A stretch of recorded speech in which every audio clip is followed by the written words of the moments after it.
14, 15, 16, 17, 18, 19, 20, 21.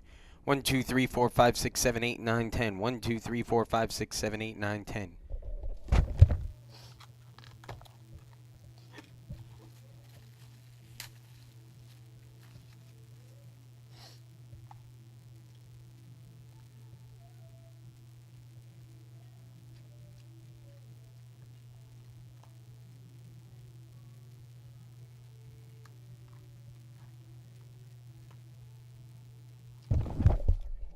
1, 2, 3, 4, 5, 6, 7, 8, 9, 10. 10, 1, 2. Check 1, 2, 1, 2. Test 1, 2, 3, 4, 5, 6, 7, 8. Check 1, 2, 3, 4, 5, 6, 7, 8. Check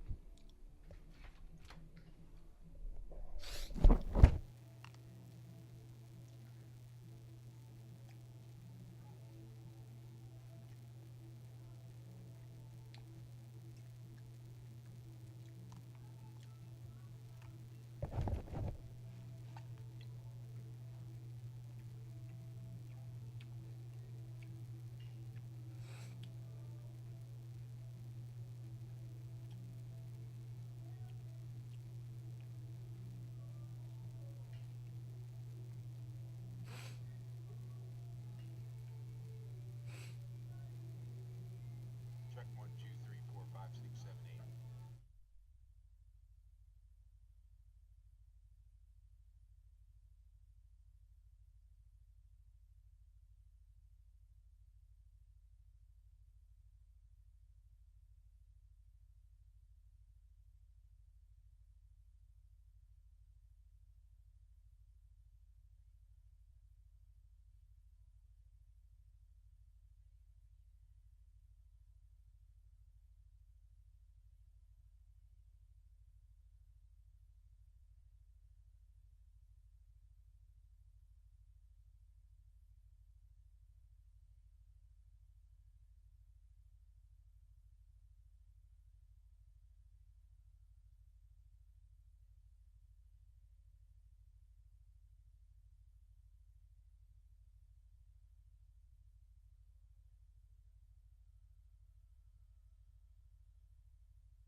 Check 1 2 3. Test 1 2.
(1023) check. 1024 check.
Test 1 2. Check 1 2.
And good morning and welcome to Nobby's Ballpark in Cleveland, Ohio for today's game between the University of Chicago, 26-11 on the season, and Case Western Reserve University, 27-10 on the year. Final day of the 2018 regular season across Division III baseball.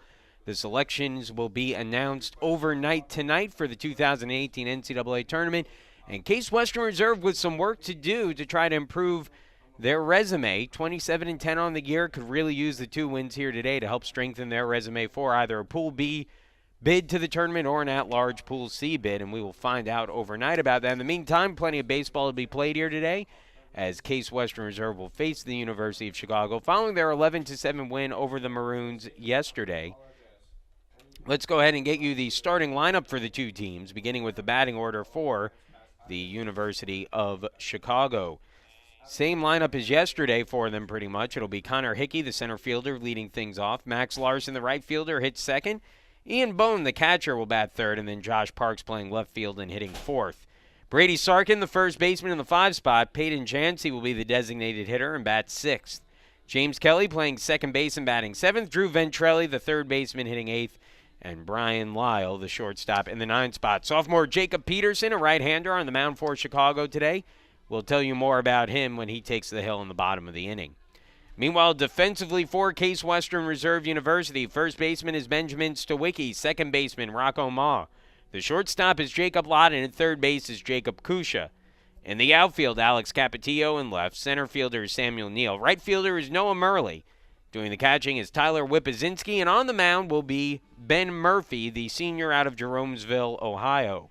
Murphy, a right-handed pitcher, 4-1 on the year with a 2.72 ERA, the best ERA among starting pitchers this season for Case Western Reserve. Through 9 starts, he's thrown 49 and 2/3 innings, giving up 50 hits for a .253 opponent's batting average.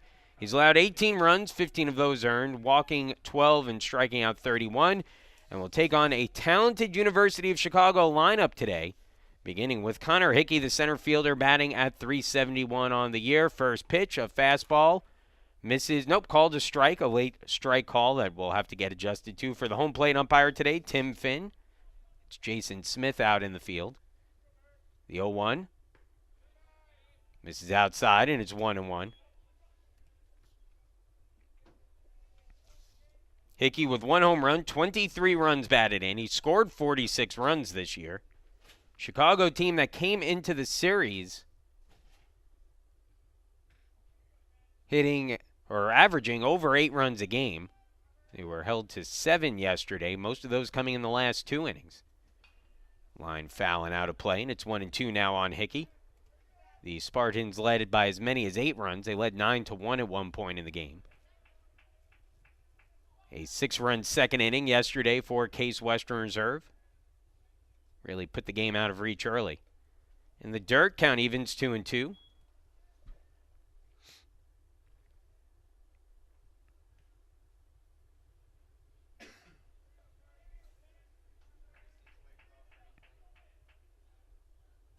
Now the 2-2 on the way. Swung on, popped up, foul territory, and that one will get out of play. Count stays at 2-2 on Hickey.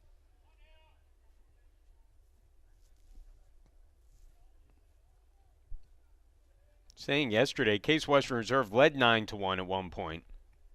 Chicago scored 4 runs in the 8th, 2 in the 9th. Got within 4 runs on both of those occasions as Hickey wastes another pitch. Good at bat to start the game for Hickey. He's already seen 6 pitches. Murphy having some issues finishing him off here. 2-2 on the way again. In the dirt, ball 3. Full count, 3-2. When Chicago was at their best yesterday, they were taking a lot of pitches, working counts, but that approach was a little bit inconsistent throughout the game. That ball lined down the line, fouling out of play. Nice at bat here for Hickey to start things off.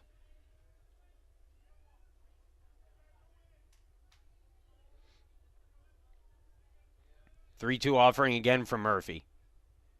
Outside, ball 4. Tremendous at bat to start the game for Connor Hickey, who draws his 21st walk of the season and is on at first to lead things off. And Hickey, a running threat this season. He's stolen 17 bases on 19 attempts. Part of Case Western Reserve's success yesterday was that they kept Hickey off the base paths. They did a very good job of doing that, but already here Hickey draws the leadoff walk after a nice 9-pitch at bat. Now it's up to Maximiliano Larson, who fouls off the first pitch 0-1.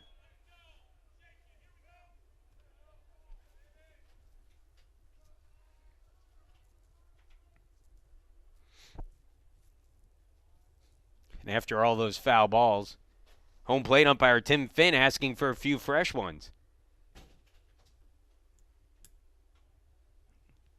The rain has subsided after some heavy rains overnight into this morning.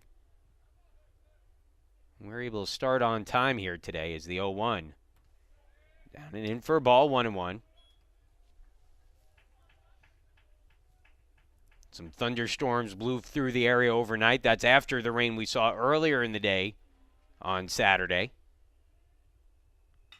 Line drive hit towards deep center field. Going back is Neal, and that one will be over his head and go all the way back to the wall. Neal has it out there. Will get it in quickly. They'll send the runner. Lott has it. Here comes his throw to the plate. Not in time. And it's an RBI double for Larson to straightaway center field. Hickey scores all the way from first base, and 2 batters in. Chicago has a 1-0 lead. Now batting for the Maroons, number 28, Ian Bone. So Murphy in some early trouble here. A run in already, as Ian Bone, the catcher, comes to the plate. Bone, a .312 hitter on the year, 2 home runs and 29 runs batted in. Chicago's bats were pretty quiet for most of the game yesterday, up until the last 2 innings. Boy, that one just misses off the edge of the plate, 1-0.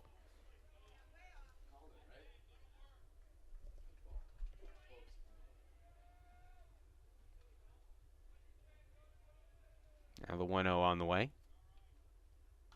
Fouled off. Count goes to 1-1.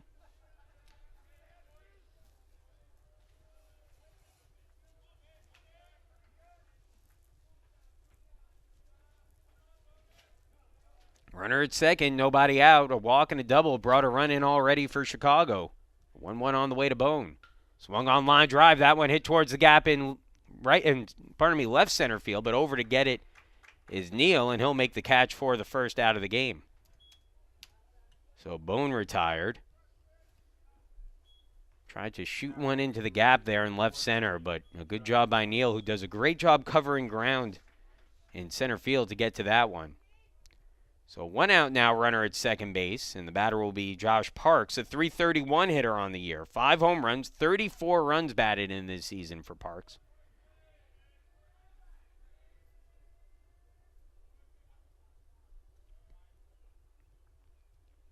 Pitch in the dirt, blocked nicely by Whippazinski. 1-0 the count.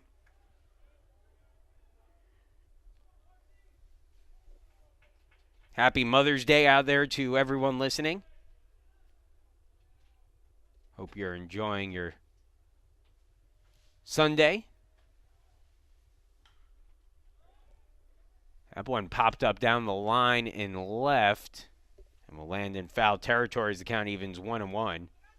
Capetillo in left field was shifted towards right, and so he had no chance to get to that one. And it was an awfully long run for Kusha, who didn't have a shot at it either.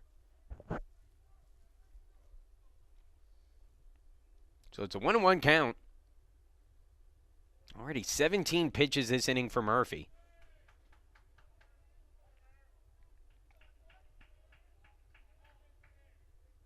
The 1-1. Swung on ground ball down the first base line. It's a fair ball. That one will get towards the corner. Coming around to score is Larson. Murley picks it up in right field. And that will be a double for Parks down the right field line, and it's 2-0 Chicago. So a quick start here for Chicago in this game. Games that Case Western Reserve needs wins in to strengthen their NCAA tournament resume, but Chicago is struck first. Runner still in scoring position, 1 out, and Brady Sarkin will be the hitter. Sarkin, a .364 batter on the year. 3 home runs, 33 runs batted in.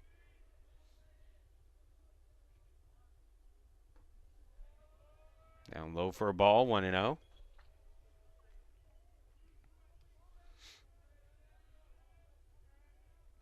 See if the veteran pitcher Murphy can stop the bleeding here early on. Pitch for a strike, and the count goes to 1-1.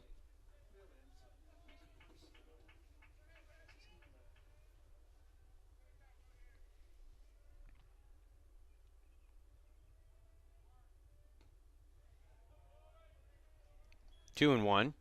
Missed a little outside.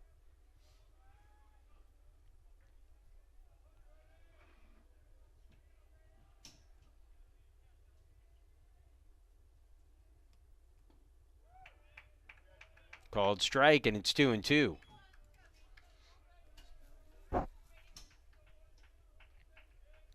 Parks takes his lead from second. Murphy readies on the hill. Is 2-2 to Sarkin. On the outside corner, it's a called strike 3. Sarkin down looking. First strikeout of the game for Murphy. Second strikeout of the inning. And an out away from getting through the first inning with only the 2 runs coming in, but he'll have to face Peyton Jancy now, the designated hitter who's hitting a team best .375 this season. 34 runs batted in for Jancy, and a chance for a 35th. Fouls the first one back, though, and it's 0-1.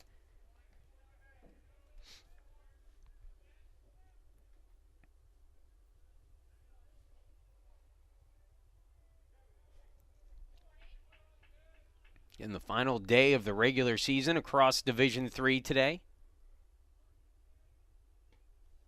Misses outside for a ball, 1-1.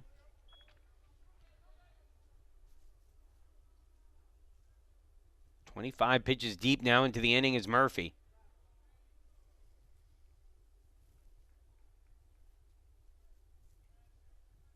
The 1-1. Fouled off, 1-2.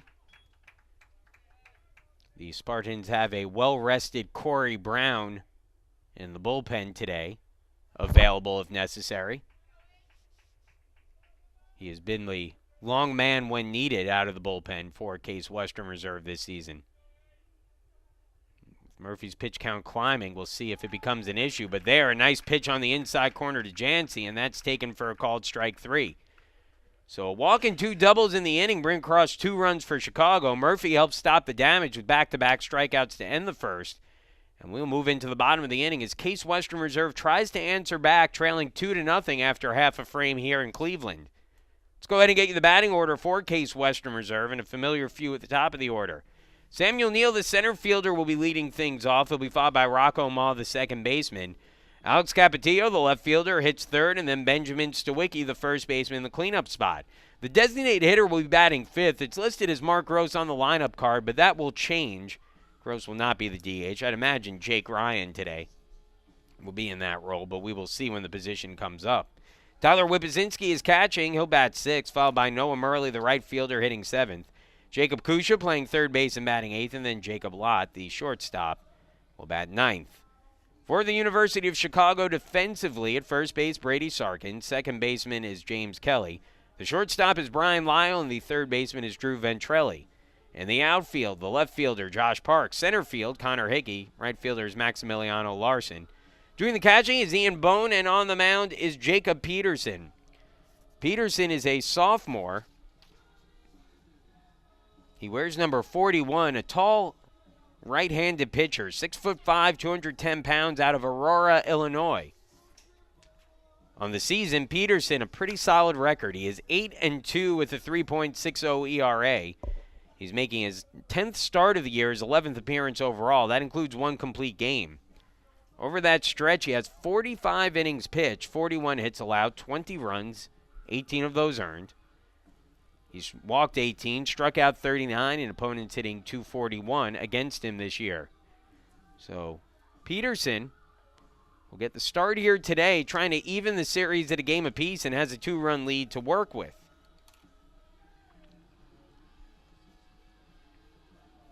We will see what he has to offer against the Spartans, who scored 11 runs on 15 hits in yesterday's game. Their bats were in full force on what was a good offensive day for the team yesterday, one of the better ones they've had in a while. Now batting 6, Samuel Neal. Samuel Neal will lead things off.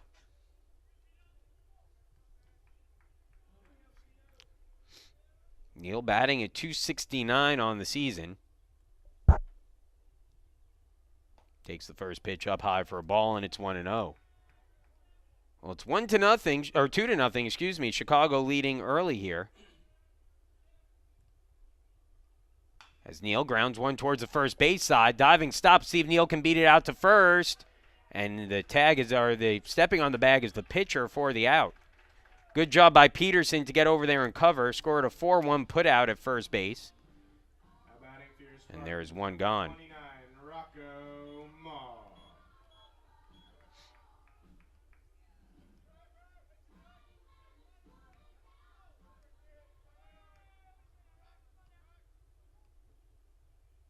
So Rocco Ma now to the plate. 3 hits and 5 at bats yesterday.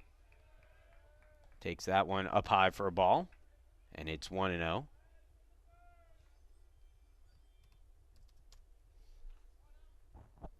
Down in the dirt, 2-0. Ma with 11 home runs. He's been sitting on that number for a while now. 32 runs batted in. 2-0 pitch to Ma. And he pops it up, fouling out of play. 2-1. 12 doubles on the season for Ma. He scored 49 runs. Stolen 22 bases. Just a fantastic year. As the 2-1 on the way. Little high, 3-1.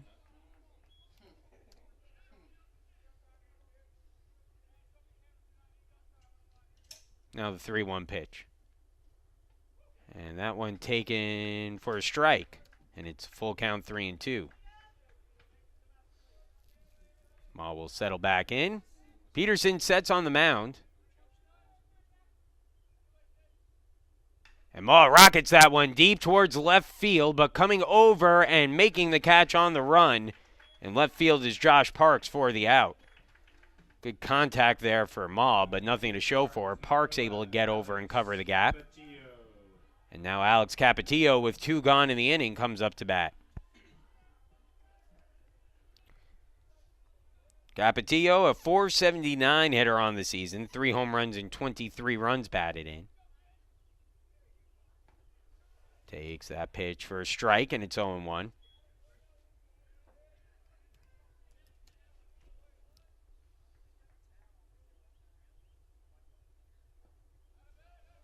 Down low, 1-1 the count.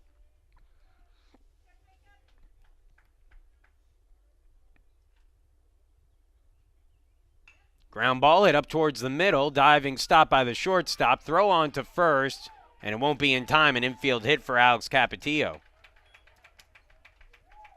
It was a good job by Brian Lyle, the shortstop, to even make a play on that, and he made that a lot closer than I thought it was going to be at first. But it was hit a little bit too slow and a little bit too much towards the middle, and by the time that Lyle was able to get it over there, Capetillo was able to beat it out by a step. Peterson throws over to first, and this will be interesting to watch how Peterson is with a runner on base here. Usually a tall right-handed pitcher is susceptible to some stolen bases. Line drive right to the second baseman by Stawicki, and that will end the inning. So Benjamin Stawicki, first pitch, inside outs one, pretty hard, but right at the second baseman Kelly, who makes the catch, and that will end the frame. No runs on a hit, a man left stranded. 2-0 the score, Chicago leading as we move into the top of the second inning. Bottom of the order for Chicago, Kelly, Ventrelli, and Lyle due up when we return.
Welcome back as Ben Murphy on the hill after a long first inning. Starts the second inning off with a ball to Kelly. 1-0 the count. Kelly, Ventrelli, and Lyle due up. The count goes to 2-0. Kelly hitting at .260 on the year, 13 runs batted in. He started all 38 games now for Chicago. 2-0. Outside corner, called strike, 2-1.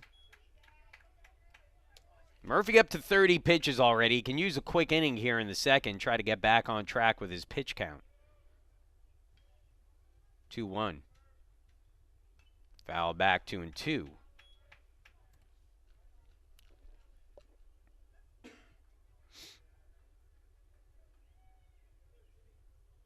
So Murphy, after throwing the first two pitches out of the strike zone, bounces back with back-to-back strikes. Is 2-2 on the way. Swung on inside out at foul and out of play. 2-2 still.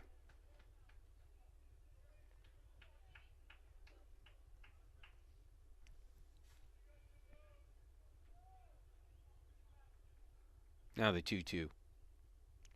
Inside and it hit him. So Kelly hit by the 2-2 pitch and the leadoff runner on for the second straight inning. Well, it's been a little bit of a rocky start here for Murphy. Number 22, Drew Ventrelli. We'll see if he can settle in as Drew Ventrelli comes to the plate. A .252 hitter on the year, 23 runs batted in. Kusha pinching in at third base to defend against a potential bunt. No sign of bunting there. It's a hit and run, and it's through the right side of the infield for a base hit.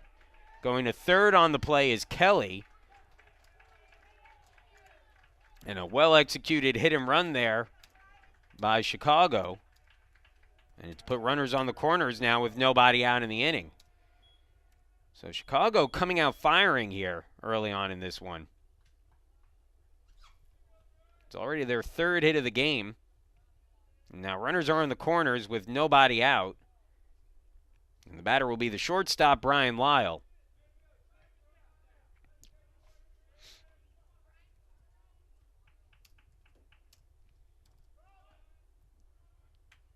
Pitch taken for a strike, and it's 1-0. Lyle, 339, or 0-1, excuse me. Lyle, a 339 hitter on the year. Kusha sneaking in a few steps at third.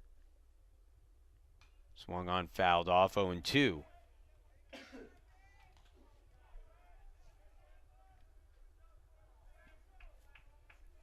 Now Kusha steps back, even with the bag. Although we'll see if he cheats in with 2 strikes more to set up a potential double play than to guard against the bunt. Stays even with the bag at third. Here's the 0-2. A little bit outside, and it's a 1-2 count.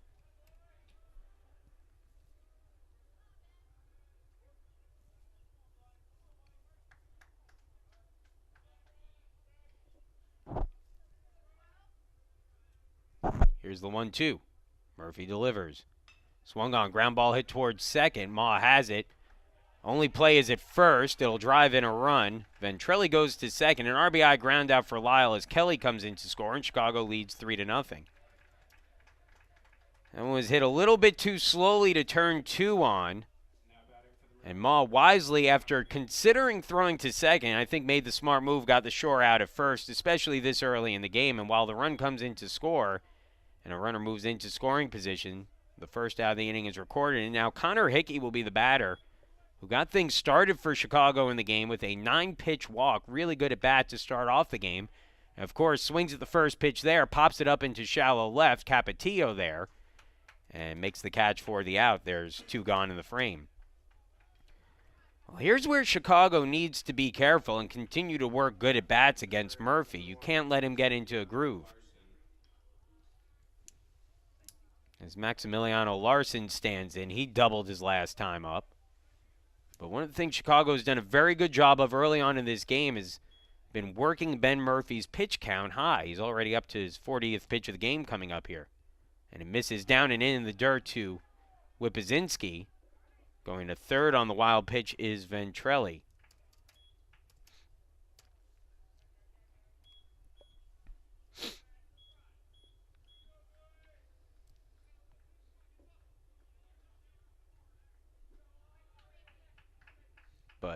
If you're Chicago, you don't want to get overly aggressive now that you have a lead. The 1-0. Swung on line drive, hit towards deep left field, chasing Capetillo back. It's over his head. It'll roll all the way to the wall. Capetillo catches up to it, gets it in, but it's the second RBI double of the game for Larson. It's now 4-0 Chicago.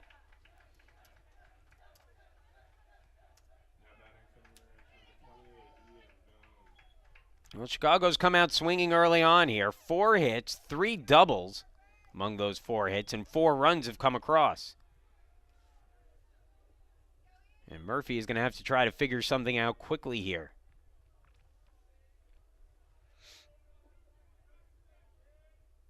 He'll face Ian Bone, the catcher, who flew out to center field his first time up.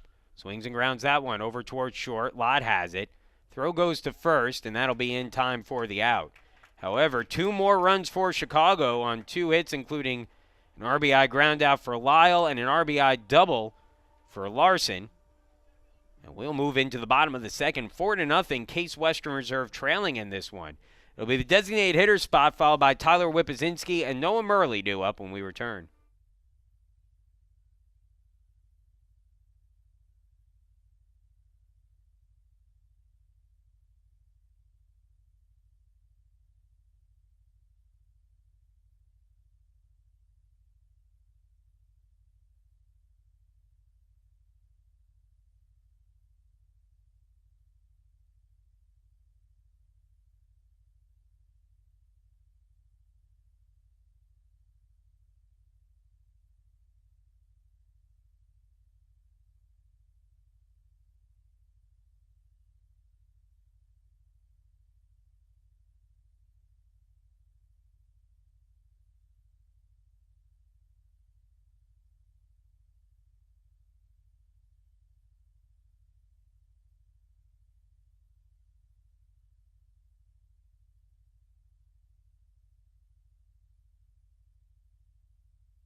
Well, welcome back once again. 4-0 the score. Chicago has jumped on Case Western Reserve early. And now it's the Spartans' turn to try to answer back here in the bottom of the inning.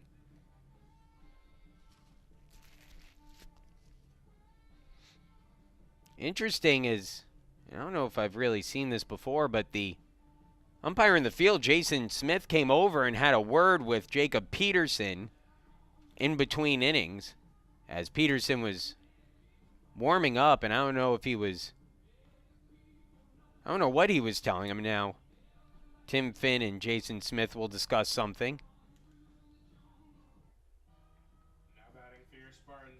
I wonder if he was warning him about maybe a balk move or something. I think that's what John Fitzgerald, the head coach for Chicago, is coming out to ask is, what are you talking to my pitcher about?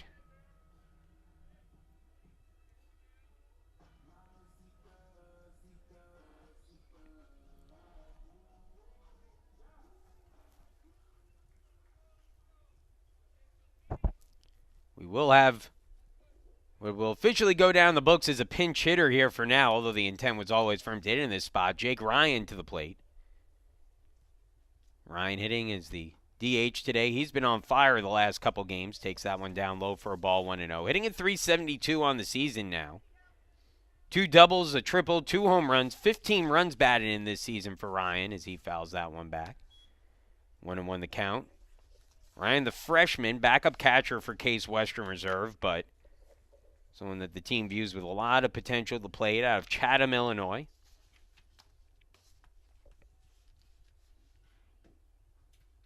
And, now this is interesting. Tim Finn, the home plate umpire, I think just said something to the catcher, Ian Bone, to go out and talk to the pitcher about something that he's doing.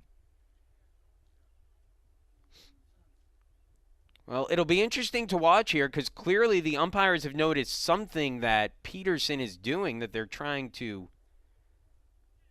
I guess, avoid calling. I don't know if it's a move that would be a balk move, although certainly with no one on base, there's not something that would happen there. Swing and foul tip back by Ryan, and the count goes to 1-2.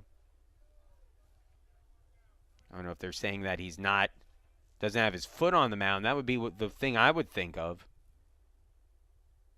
That one grounded down the third baseline, foul.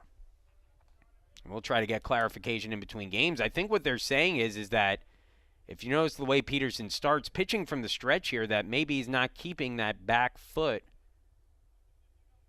on a piece of the mound when he starts his delivery. Swing and a miss at the ball in the dirt. Strike 3. They'll have to complete the play at first and do. As Ryan goes down swinging. First strikeout victim of the day for Peterson, and there's one gone in the game. In the inning, I should say. Now batting for your Spartans, number 18, Tyler Whippazinski. Tyler Whippazinski now to the plate.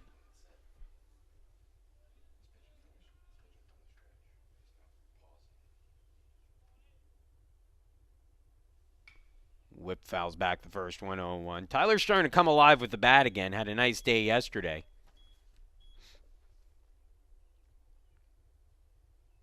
First couple of extra base hits he's had in a few weeks. Had a double and a triple yesterday. 31 RBIs now in the season for Whip. Swung on, ground ball hit hard towards short. There to get it. And throwing it on to first is the shortstop, Lyle. And there are two gone.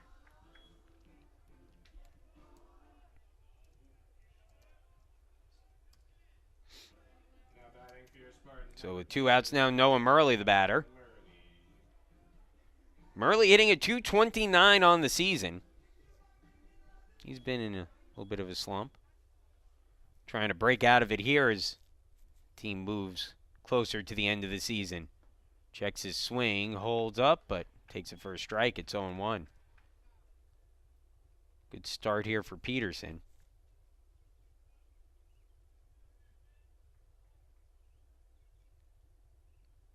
Ground ball up the middle, base hit for Murley.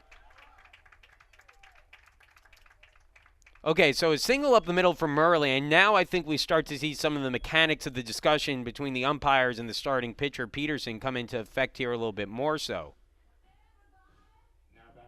It's possible that what they were saying that Peterson wasn't coming set as he pitched from the stretch. And if that's the case, that's obviously a balk with a runner on. You don't necessarily have to come set. As they'll throw down to first. If the bases are empty, you see major league pitchers do that a lot, where they'll roll through the kind of the set, pitchers who pitch from the stretch, and kind of quick pitch the opposing team. Here he clearly comes set. Is that one taken? A fastball, maybe a shade above the letters for a ball by Kusha, 1-0. Kusha hitting a .232 on the year, 20 runs batted in, 10 doubles. Swings and misses at that pitch, and it's 1-1. Couple two-out base hits in the game so far for Case Western Reserve. Capetillo had a two-out single in the first. Two-out single here for Murley in the second. 1-1.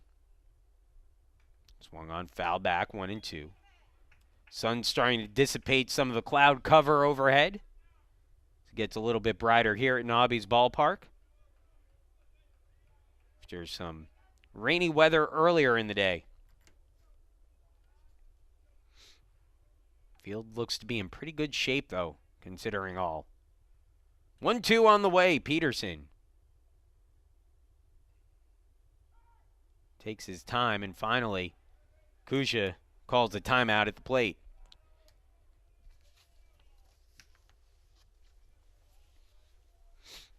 One and two the count, two away. Murley on at first. Let's see if he decides to run here with a two-strike count.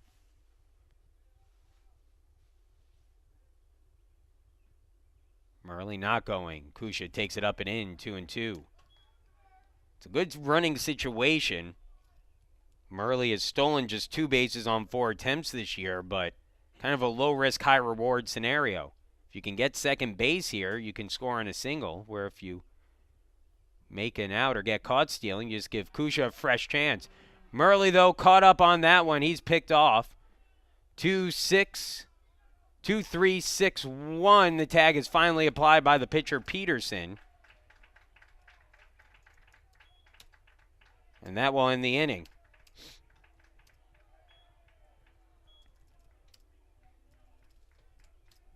So Case Western Reserve trails 4-0. We'll be back in just a minute. 4-0. Chicago leading. Top of the third inning when we return.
Josh Parks leading things off for Chicago takes a called strike from Murphy, and the count goes to 0-1. 4-0, Chicago leading.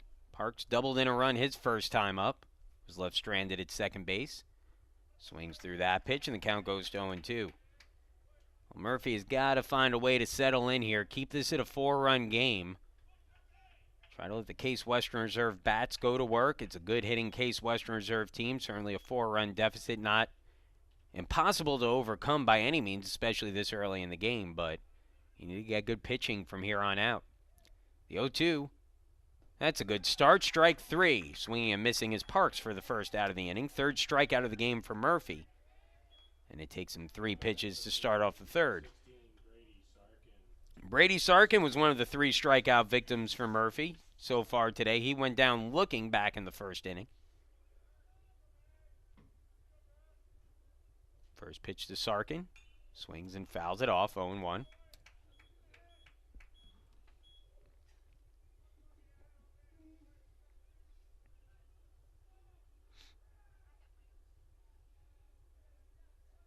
Now the 0-1. Up and out, 1-1.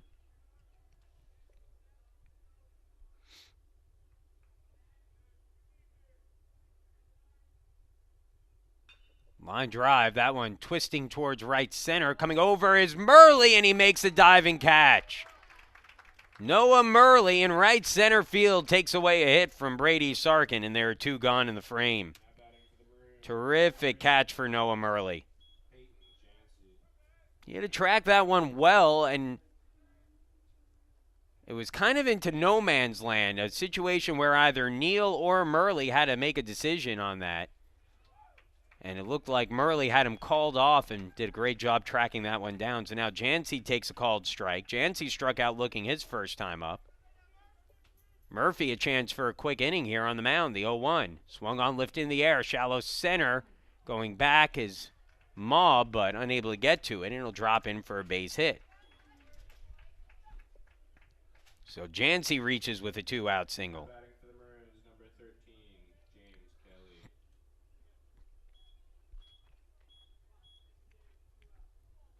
So 2 gone now. The batter will be James Kelly. Kelly, the second baseman, was hit by a 2-strike pitch his first time up, came around to score a run. First pitch from Murphy, called strike, 0-1.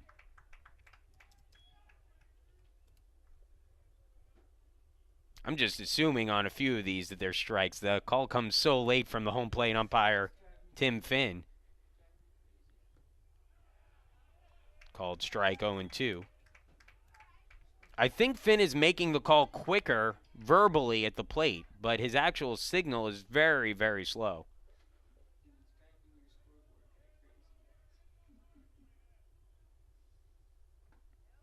Little outside. What makes it a little bit more difficult to read is that when Finn stands up, he kind of pauses for a moment with his arms at his side, which is typically the no, no strike call. It's a ball call, but a little high there, and it's 2-2. Then out of nowhere, Finn will let that fist go down, and you'll see the strike call.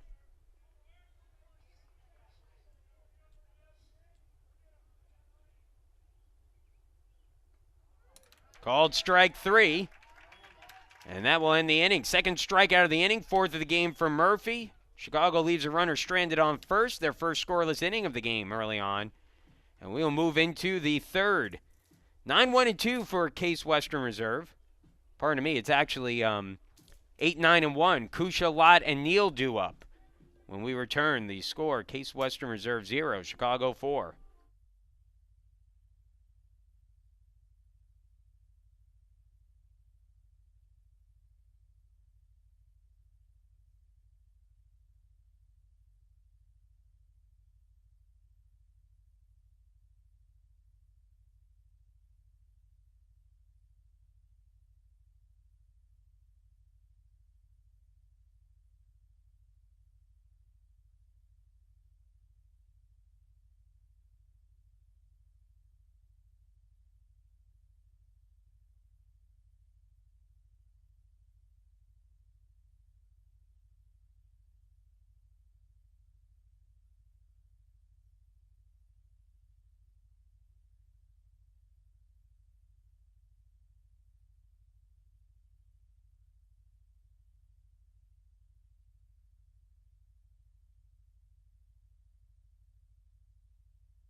Well, Jacob Kusha will be the batter here. He was behind in the count, or I should say had a 2-strike count last inning when Noah Murley was picked off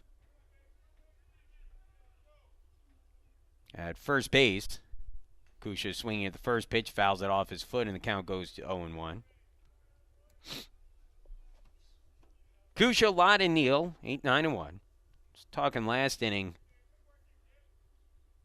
about Noah Murley and trying to steal second with 2 strikes, and certainly, well, you can live with that situation, 2 strikes, 2 outs, getting caught stealing. You certainly would have preferred him not get picked off in that situation. You would have rather had him get thrown out trying to take second, at least get another pitch to the plate. But instead, Kusha gets a fresh at bat here, and we'll see if he can make a new chance at life here pay off. 2-1 now the count as he jumps out ahead. Peterson is allowed 2 hits, both with 2 outs. He's retired the first 2 batters each of the first 2 innings. Kusha dribbles one down the line, foul. Count goes even, 2-2 on Jake. Kusha, a .232 hitter on the year. 29 hits and 125 at bats. 10 doubles, 20 runs batted in. 2-2. Down and out, full count, 3-2. Good job here by Kusha to work along at bat to start the third. Now the 3-2. Swung on, popped up, foul behind home plate. Bone has a look, but it'll land out. Count stays at 3-2 on Kusha.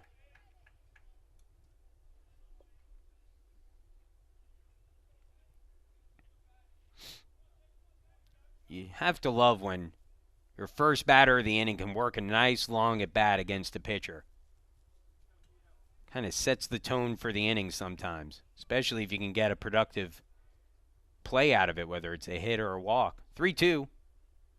And it's outside, ball 4, and Kusha does draw the walk. So for the first time today, Case Western Reserve leads off the inning with a batter getting on.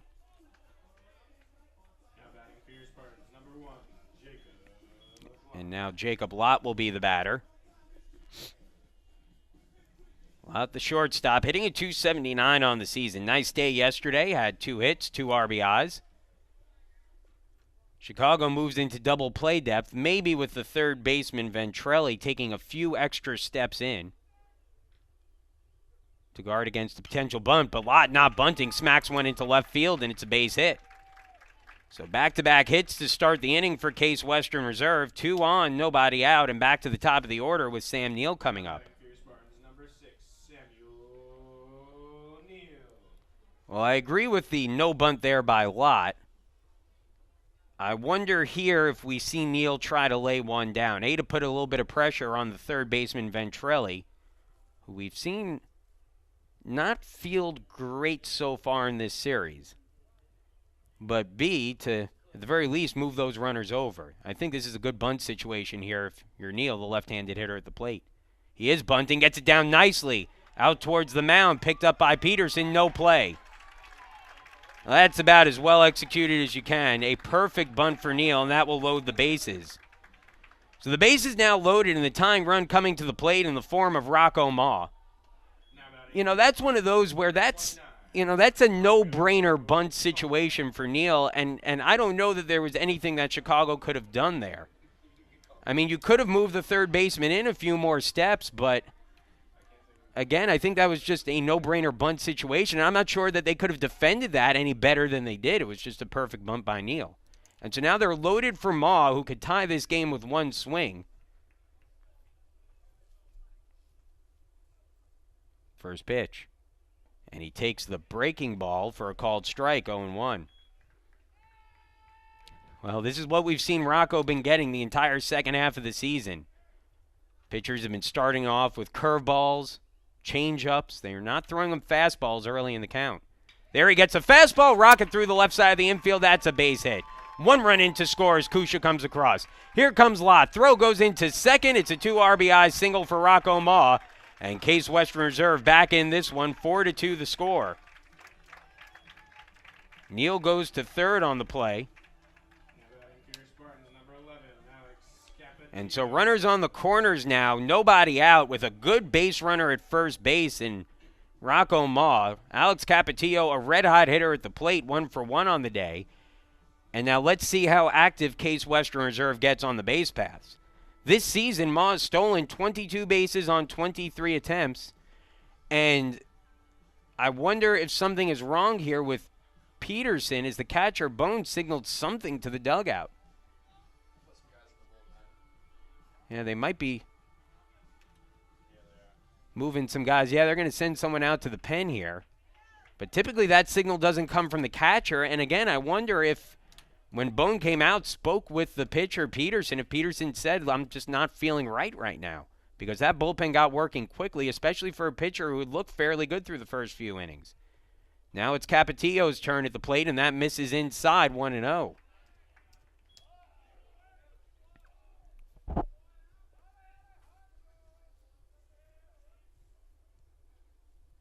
The 1-0 from Peterson. Tying runs on the base paths. Go ahead, run at the plate. The runner, Ma, goes as the pitch is in the dirt for ball 2, and Ma steals his 23rd base of the year. The tying runner's now in scoring position.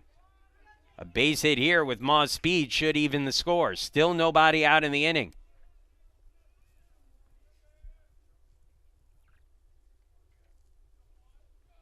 Great speed with Neal at third, Ma at second. Capetillo, a 485 hitter at the plate, takes that down and in, ball 3. First base is open. Benjamin Stawicki, though, the cleanup hitter out on deck. He's the 395 hitter coming into play today.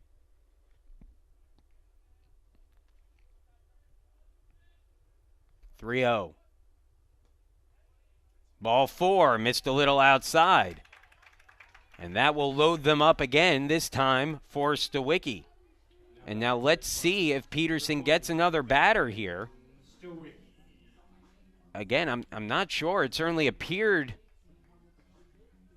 the catcher, Bone, had signaled to the dugout, said, hey, like, we need to get a backup plan going here. And now the bases are loaded. Still nobody out in the inning. First 5 batters have reached 2 walks, 3 singles this inning for Case Western Reserve. And Ben Stawicki, who hit a hard liner to second base his first time up, takes ball 1. Awfully close on that one.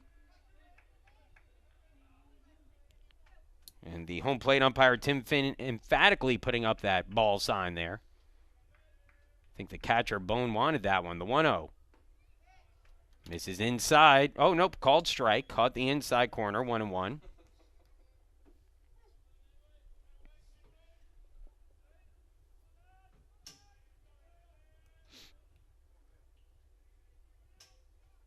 Timeout called the play by Stawicki. Stawicki now a 386 hitter on the year. Not quite as hot as he was earlier on. He had about a 2-week stretch where he was just hitting everything. Great start to his collegiate career. So much so that he slid into that 4 spot in the lineup. Key RBI spot. The 1-1. Swings through that, and the count goes to 1-2. So it's the Aurora, Ohio product at the plate versus the Aurora, Illinois product on the mound.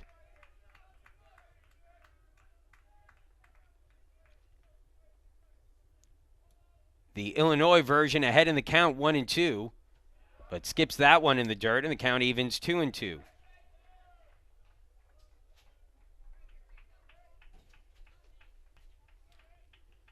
Ma at second, Neal at third, nobody out in the inning. Capetillo at first. Bases are loaded, 2-2 the count. Pitch from Peterson. Swung on, fouled back. Stawicki staying alive, 2-2 still.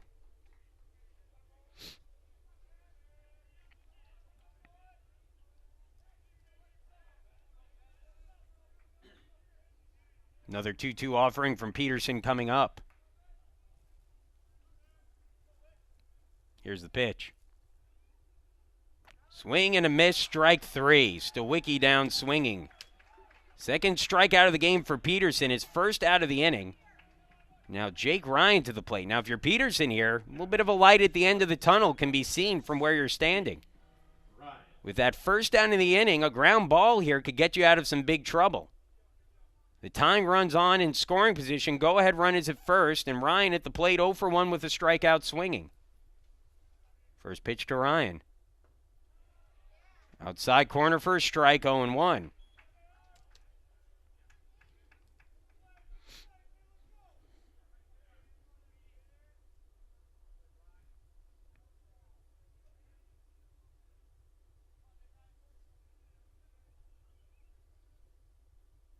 In the dirt, great block by Bone.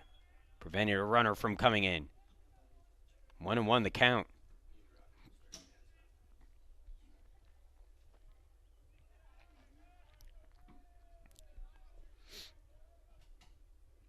The 1-1. Swung on, hits it softly towards first base. That'll at least get the run in. Ryan running down to first, dives in head first, but won't get there in time. But it is an RBI on a soft grounder to first for Ryan. Neal comes in to score. Ma over to third. Capetillo on at second. First base is open, and Tyler Whippozinski with 2 outs. The tying run at third base will be the batter. Whippozinski grounded out to short his first time up. A .259 hitter on the season. Whip starting to show signs of coming out of what had been about a 3-week slump. Capetillo daring Peterson to throw back to second. Maybe trying to get in a run down there, allow that tying run to score. That's why it was dancing so far off that bag. Peterson didn't throw, instead just looked him back as that one hit him. Whippozinski hit by the pitch. And so the base is loaded once again, this time for Noah Murley, the 9th batter of the inning. Murley singled his first time up, hit one up the middle. Number 2, Noah Murley. And a bat here with the bases loaded and 2 away. Murley a .236 hitter on the season. He is 0 for 4 this year with the bases loaded. Trying to break out of that. Ma at third, Capetillo at second, Whippozinski at first. Murley at the plate, facing Peterson. 4-3 the score. First pitch called, strike outside corner, 0-1.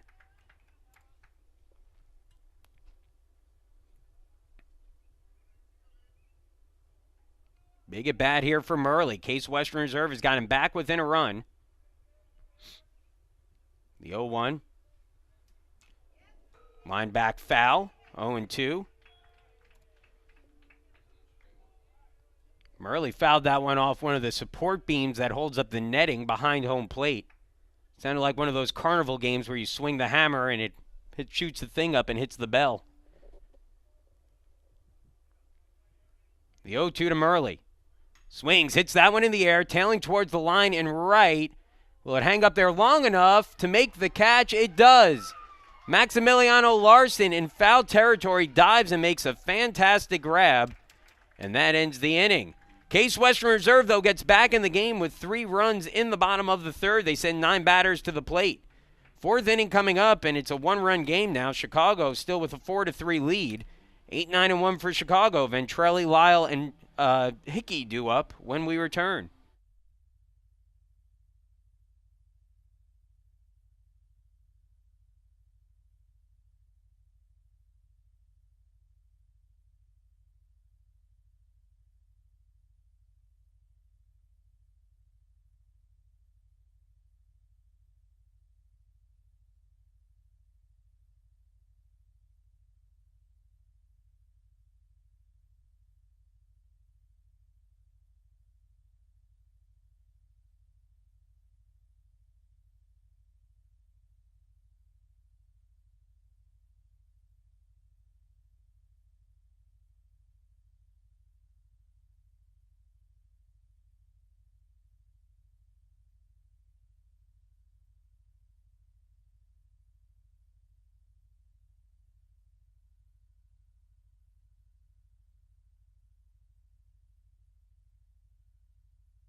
Welcome back once again. Case Western Reserve back in this one. 4-3 the score. 4th inning coming up.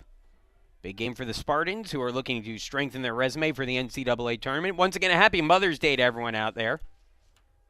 The Case Western Reserve coaching staff in particular asked that I wish their mothers all a happy Mother's Day. And I certainly will oblige. Happy Mother's Day to all. Called strike to start things off to Ventrelli. Miss Rossman, I know, is out there listening, and happy Mother's Day to her. Andrew wanted me to make sure I pass that one along. Fouled off by Ventrelli, and it's 0-2.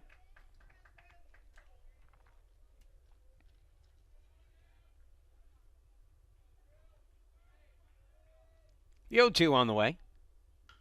Line drive over towards short, takes a hop where it's fielded by Lott. It's throw to first in time for the out, and there's one gone. Ventrelli retired. Well, now if you're Murphy, your team got 3 innings. You're back in this game. 4-3 the score. 3 runs, I should say, last inning.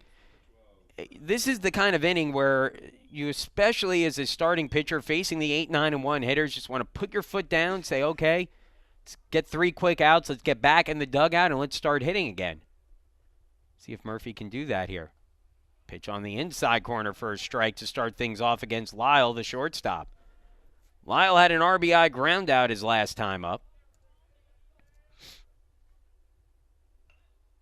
Nubs that one out in front of the mound. Murphy has it. Has to hurry the throw to first. It's in the dirt and gets away. It'll be an error on the throw by the pitcher, Murphy. He had to hurry things, but a good throw gets him out. And the runner is on.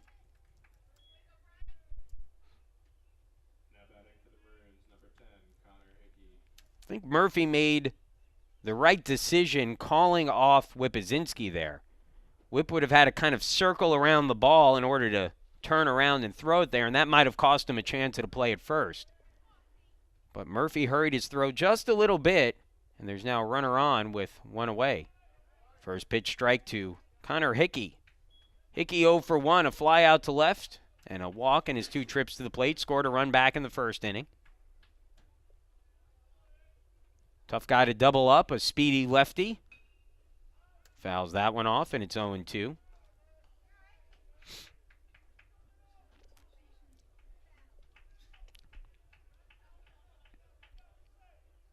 One out, Lyle at first.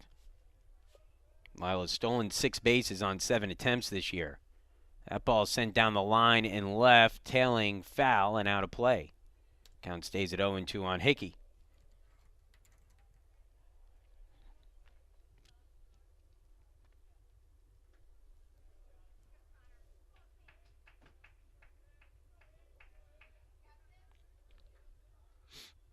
Double play depth in the infield for Case Western Reserve.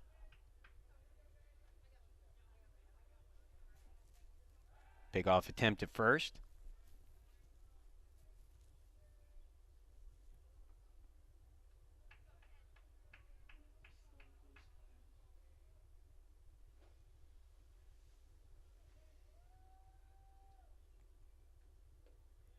Pitch down and in. Good block by Whippazinski, 1-2. I'll tell you what, Tyler has played a Gold Glove caliber catcher this year. The way he's blocked balls, the way he's thrown runners out. He's called a great game. Timeout called at the plate by Hickey. Wants to step out.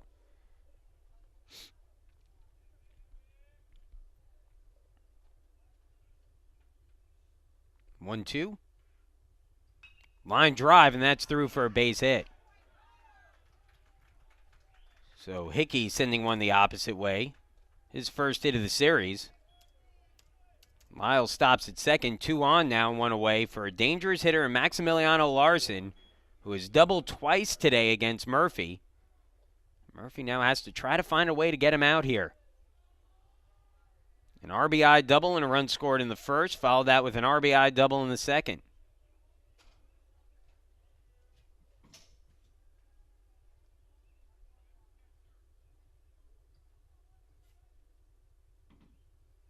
First pitch strike, and it's no ball, excuse me.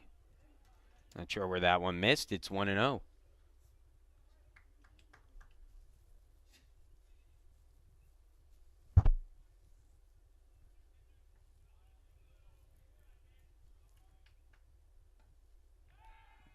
Back pick towards second.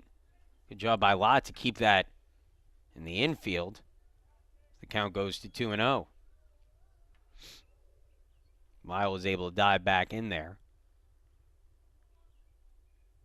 Nick Callahan, the pitching coach now, will head out to talk to Murphy here. Case Western Reserve turns as many double plays as just about any other team in Division III this season. Part of that is credit to the infielders who've done a great job defensively during the year, but also a good portion of that credit to the pitchers who've done a good job inducing ground balls. Murphy will hope for one of those here, although, again, a tough hitter to double up in Larson. That left-handed batter's box.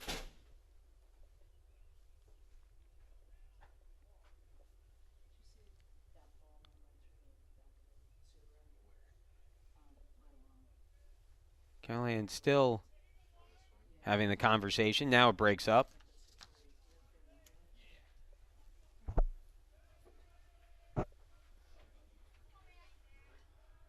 Two 2-0 the count on Larson.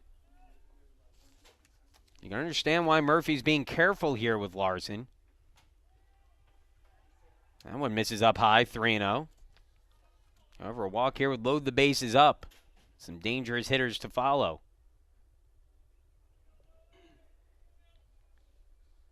(3-0). Called strike, 3-1.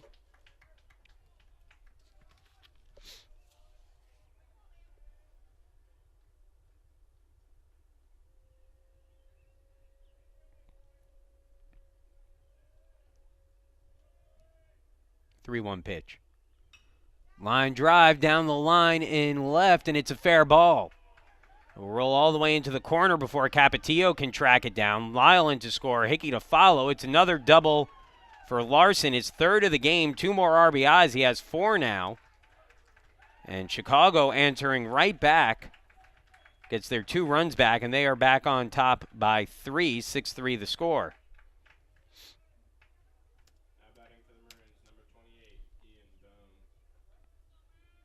So runner on second and 1 away now for Ian Bone, the catcher. 0 for 2 today, batting at .308.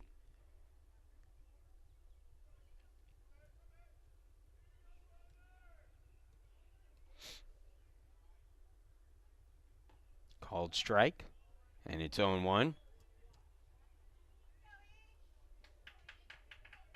Mentioned before the importance when your team shows signs of life at the plate, gets back into the game. You have to try to get a quick inning on the mound if you're Murphy, and just has not had that in his arsenal today. This is outside for a ball, 1-1.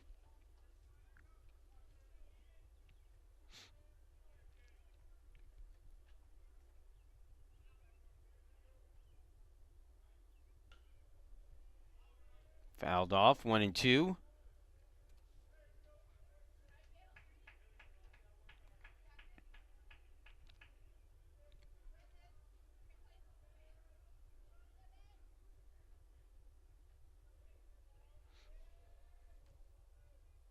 Now the 1-2 pitch.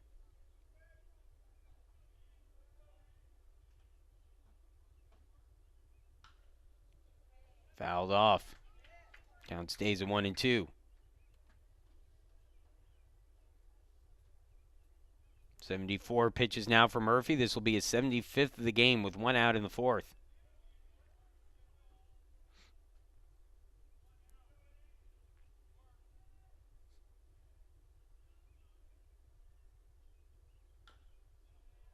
Another one fouled away.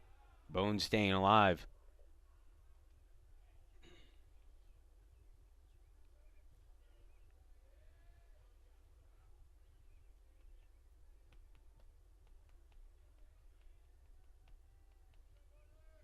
Here's the 1-2.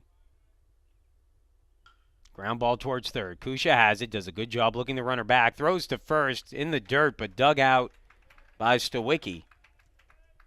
A good job by Stawicki, the first baseman, to make the play. There are 2 gone. So 2 outs now. Larson's still at second base, and the cleanup hitter Josh Parks will come up.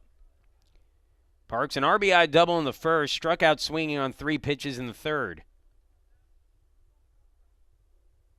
Third trip to the plate today. A .333 hitter on the year.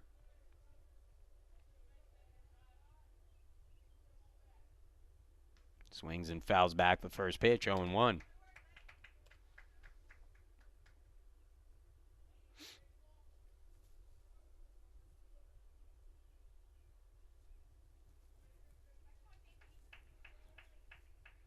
Murphy trying to get through his 4th inning of work without any further damage. He allowed 2 in the first, 2 in the second after a scoreless third, 2 here so far in the 4th. Still a runner out there.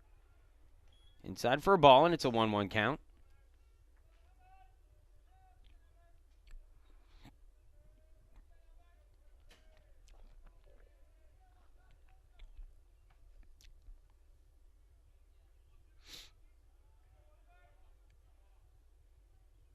In the dirt, smothered by Whippazinski. The count goes to 2-1. Yeah, Murphy has just not had his best stuff today. Trying to work his way through it. No action in the bullpen yet for Case Western Reserve.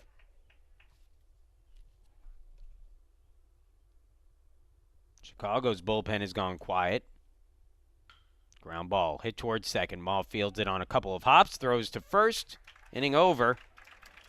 But 2 more runs on another 2 RBI double for Maximiliano Larson, who has 3 doubles, 4 RBIs in the game today through the first 4 innings of play. We'll move to the bottom of the 4th. Case Western Reserve, after sending 9 batters to the plate last inning, scoring 3 runs, will try to replicate that here with the same 3 coming to start off the inning. It will be Kusha, Lott, and Neal due up when we return.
Welcome back. Jacob Kusha to lead things off. Had a nice at-bat to start last inning and ended up drawing a walk, scoring the first run of the game for Case Western Reserve.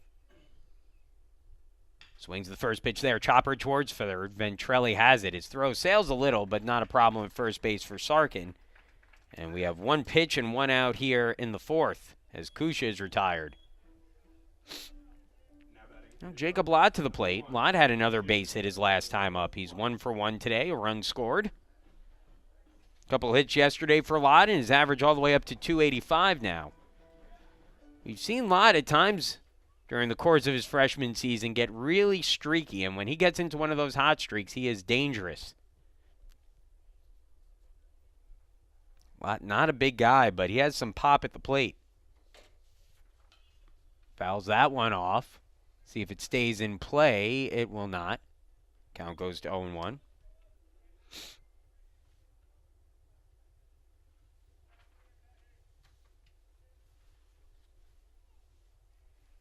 Lott out of Pinkerington, Ohio, in the Canton area.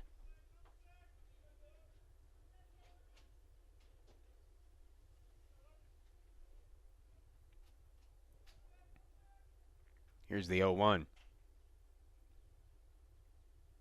He hits that one in the air, deep down the line and left, but foul. Will get out of play. You talk about Lott's power. That's a good example of it there, even though that one went foul. That was an inside pitch they just turned on and muscled deep down the line and left. Just tailed a little bit to the left of the foul pole. Now the 0-2 to Lott. Fouls off another to stay alive. Count stays at 0-2.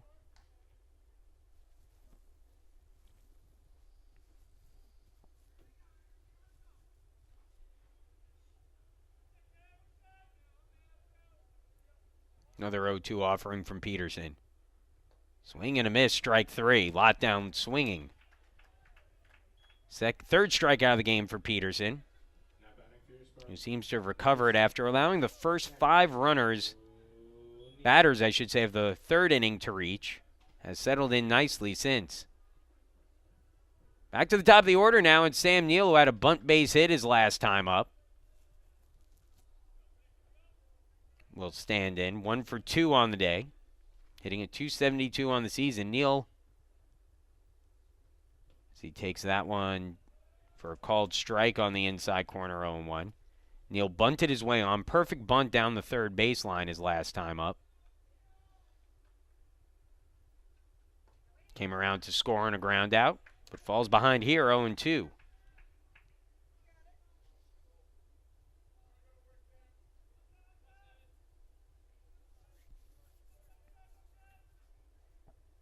Neal patiently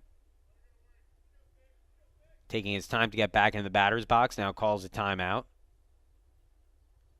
Good job by Neal here to lengthen the inning time-wise a little bit after 2 quick outs for Peterson to start the frame. He's ahead in the count here, 0-2 on Neal. The 0-2 from Peterson. Swung on chopper, it up towards the middle. Second baseman has it. Throw on to first is in time for the out.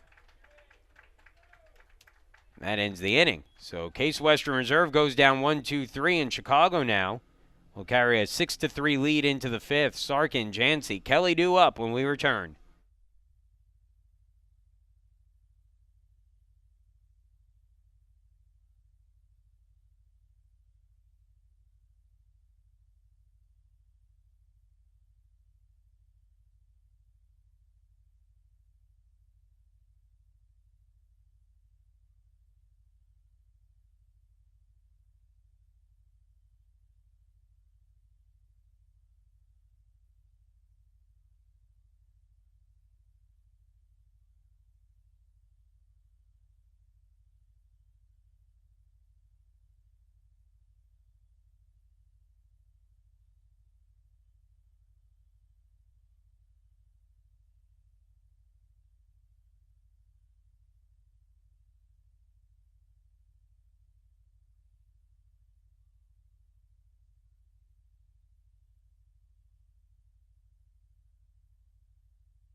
Good bounce back inning there for Peterson, as Chicago will lead 6-3 heading into the 5th.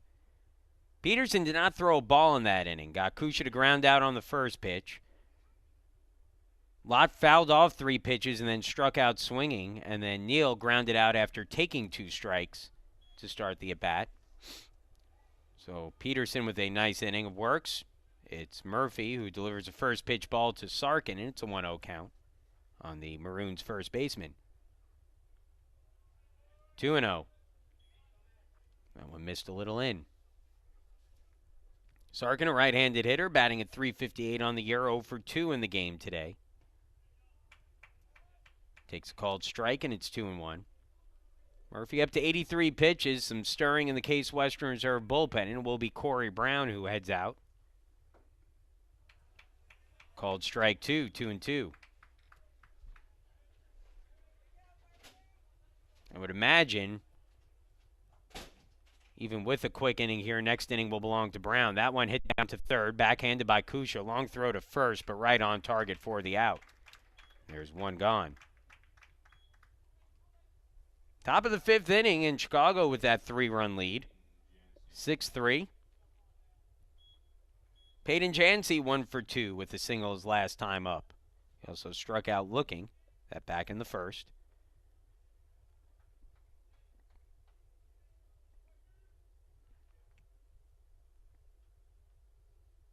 Ground ball to short, first pitch swinging. Lott has it, his throw on target, a step ahead of Jancy, 2 gone.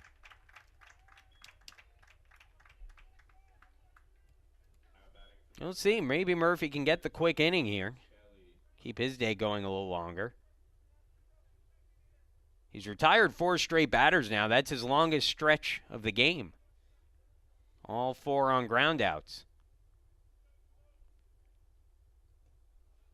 First pitch strike on the outside corner. James Kelly, the second baseman, takes it, and it's 0-1. Kelly struck out looking his last time up, was hit by a pitch and scored a run back in the second. Fouls that one off, and it's 0-2. Murphy a strike away from a very quick 5th inning. Is that the sun I see? Maybe. We'll get in there.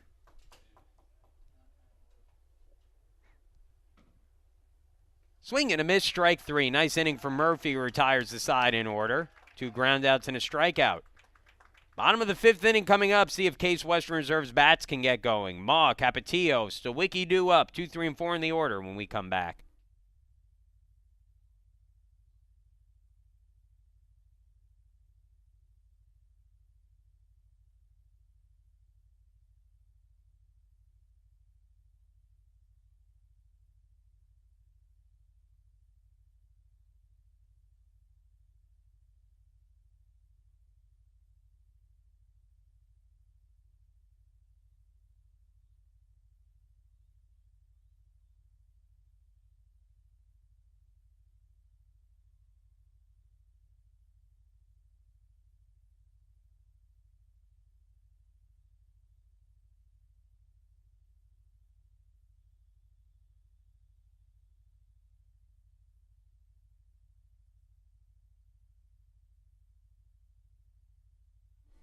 Welcome back as Case Western Reserve trailing in this one 6-3 to Chicago. Peterson back out on the mound to begin the 5th. 62 pitches, 42 for strikes. For the tall right-handed hitter, ran into some trouble in the 3rd, but has looked pretty good otherwise.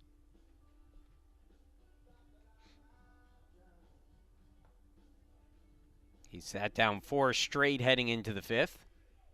And will face some tough hitters here. Ma, Capetillo, and Stawicki up. Ma's looked good in his 2 plate appearances so far. He laced a liner out into left center field his first time up that Josh Parks was able to track down. His last time up, with the bases loaded, singled and drove in 2 runs with a hard hit line drive into left. Called strike to start things off to Ma, and again, it's an off-speed pitch to start things against Rocco. Pitchers do not throw him fastballs early in the count anymore. The 0-1. Swings and he rockets that one deep down the line and left, but foul. That was a shot for Ma. That one might have made it out onto Wade Park. However, it's just a long strike, and the count now at 0-2.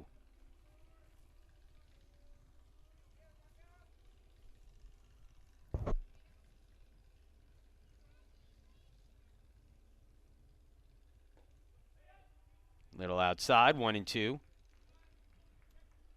There's a man on a motorcycle right now coming down 115th Street, and he may want to beware of flying objects with Ma at the plate. The 1-2. Swings, lines that one into center field. It'll drop in for a base hit. It's Ma's 5th hit so far in the series as his bat continues to percolate. And now Alex Capetillo's 1-for-1 with a single and a walk will step up. Case Western Reserve has led an inning off with a base runner just once previously in this game. That was back in the 3rd when the team scored its 3 runs. After that leadoff single, Ma, a dangerous base runner. We'll see if he's moving here. 1 stolen base already today for Rocco. Peterson throws down to first. Ma got a great jump his first time on the base paths against Peterson, and we'll see if he has another good read on him here. First pitch outside, 1-0 to Capetillo, a .485 hitter on the year. Cappy with a 2-out base hit in the first, singled up the middle. The 1-0. Runner goes. Pitch is taken for a strike. No throw down to second. So Ma steals the bases. The count evens at 1-1. Second stolen base of the game for Ma. His 24th of the year.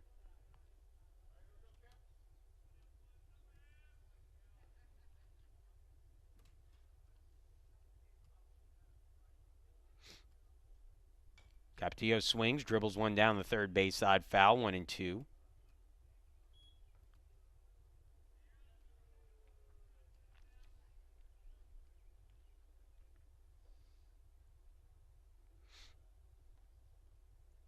Capetillo settling back in now.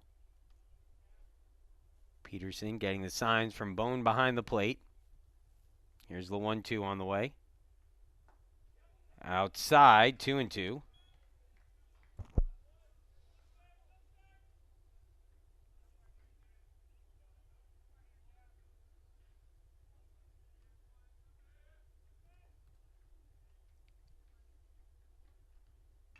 Swung on, lifted in the air, right field, shallow.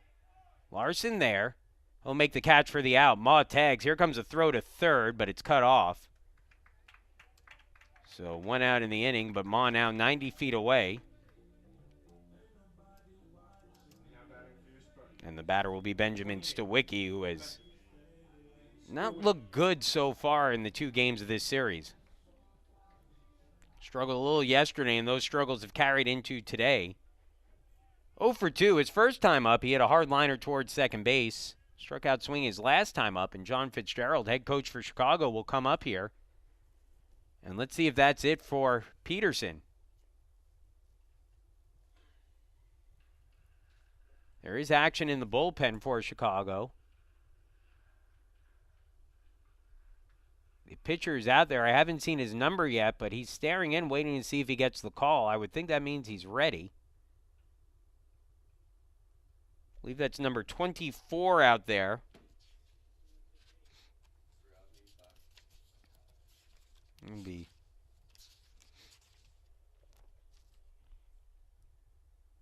It'll be Ravi Buckeye out there.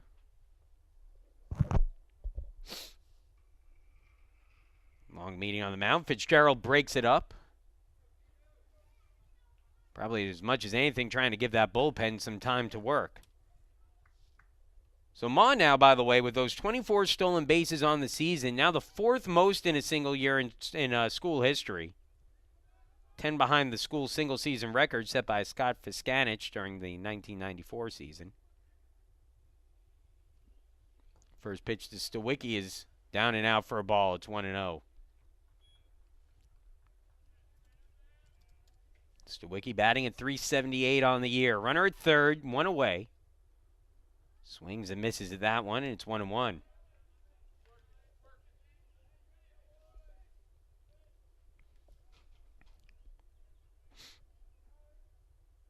Big at bat here for Stawicki with 1 out and runner at third. Takes it down low, 2-1.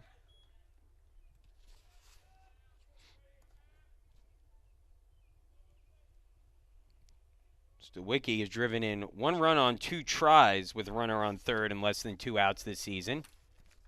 Fouls that one off. Count evens 2-2. At least coming into the game today. Guess 1 for 3 now. After striking out in the third inning. Here's the 2-2. Swings and fouls it off. Count stays at 2-2.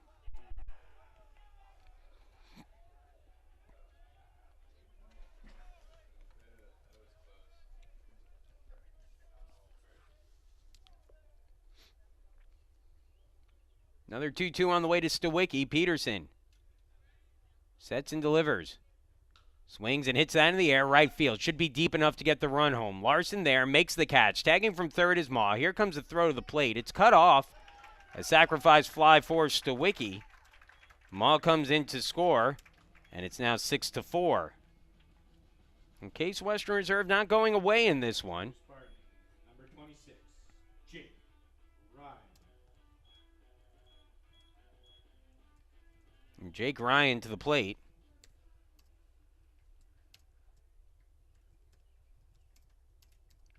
Ryan 0 for 2, an RBI ground out his last time up. Strike to start the at-bat. It's 0-1 on Ryan, who's hitting at .356 on the season.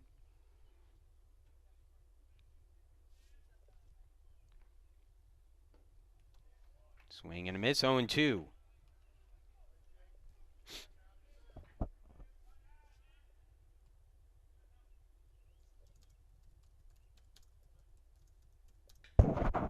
That one shot in the air deep towards the right center field gap, and that will get down for extra bases. Ryan turns the corner at first. He'll head for second and stop there. And an 0-2 double into right center field for Ryan, showing some opposite field power there. And he's in scoring position now, and all of a sudden a big at-bat for Tyler Whippozinski. Now batting for your Spartans, number 18, Tyler Whippozinski. And that's going to be it for Peterson here, as Fitzgerald will head to the mound for the second time this inning and make the pitching change. The pitching change coming up for Chicago. They lead 6-4. Peterson, who will end the game with 80 pitches, not in line for the win. He'll leave the game after 4 2/3 innings and turn it over to the bullpen. Runner at second, 2 away when we come back. 6-4 the score.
New pitcher for Chicago is number 24, Ravi Bakai, the junior out of Weston, Florida, right-handed pitcher.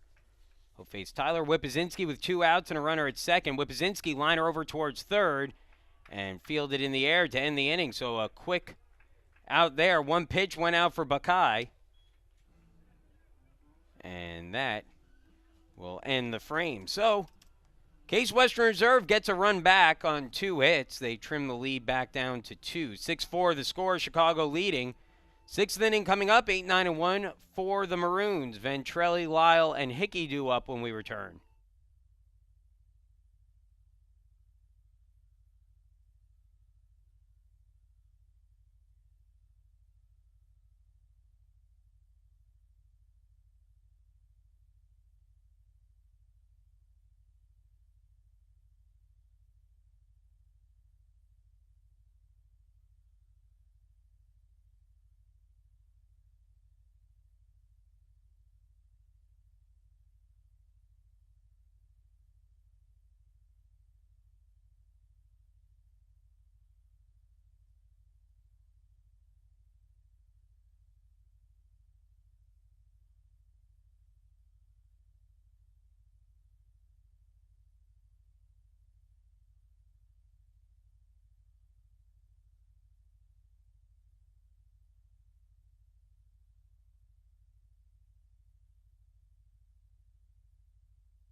Drew Ventrelli starts things off with a first pitch strike, taking it there, and the count goes to 0-1 on Ventrelli. Ben Murphy back out for another inning.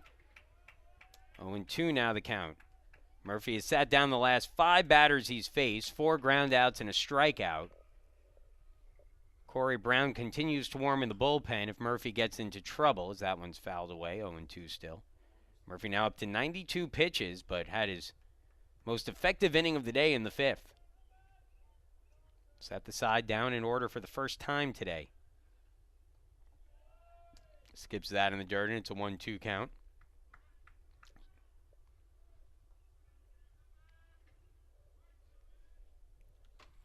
Here's the 1-2 pitch.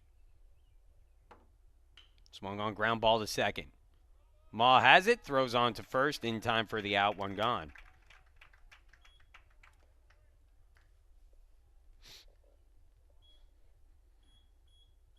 Case Western Reserve hanging around in this one. They're down by 2.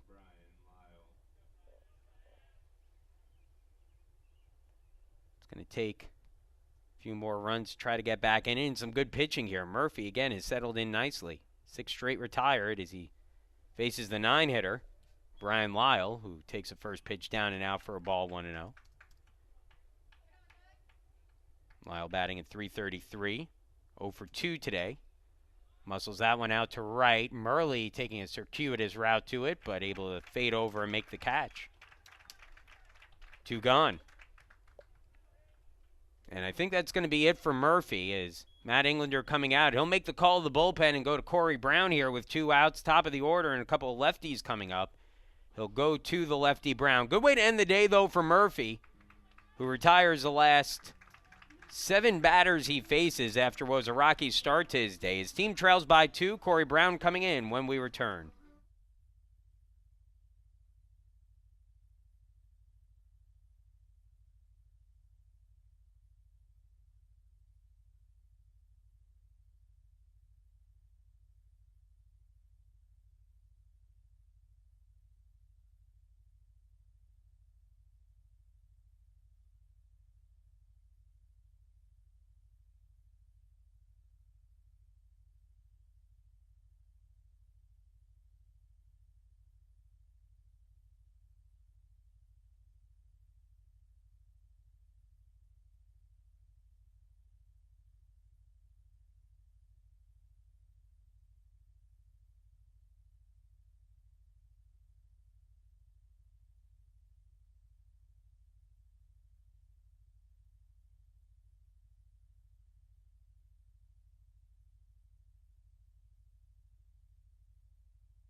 Well, credit to Ben Murphy on a day where he didn't have his best stuff. He gives up the 6 runs, but settled in late and has allowed his team to stay in this game. 6-4 the score.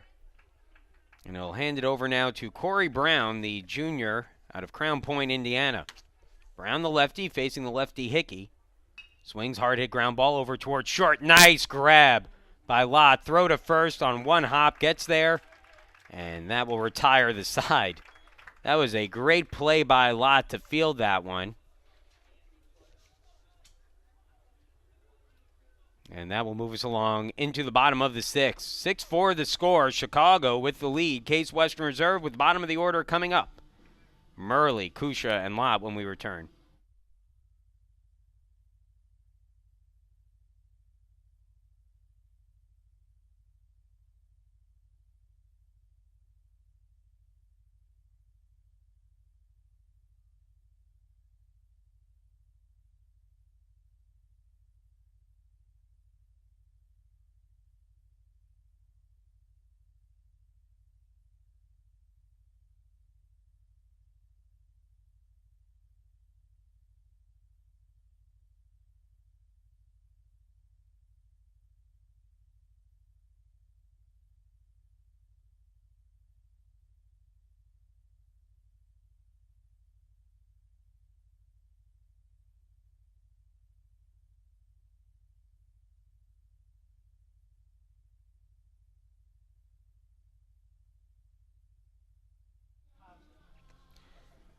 Well, Ravi Bakai, much like his counterpart for Case Western Reserve, Corey Brown, came into the game last inning, got the final out of the 5th on just one pitch, and will begin the 6th here. We actually might have some time to give you some stats on Bakai. 2-0 on the year through 10 appearances, including 2 saves and a 1.33 ERA. Starts off the at-bat against Murley, as Murley will swing and miss, 0-1 the count. So Bakai has been very good. 20 and a third innings pitched, so he's been used for multiple innings in most of his appearances, if not all of them. Outside, we'll say that Murley held up. Believe he did. It's 1-1. 28 strikeouts and 20 and a third innings of work for Bakai, so a dangerous weapon out of the bullpen. And with his team leading by 2, Chicago will turn to Bakai to try to keep things close here.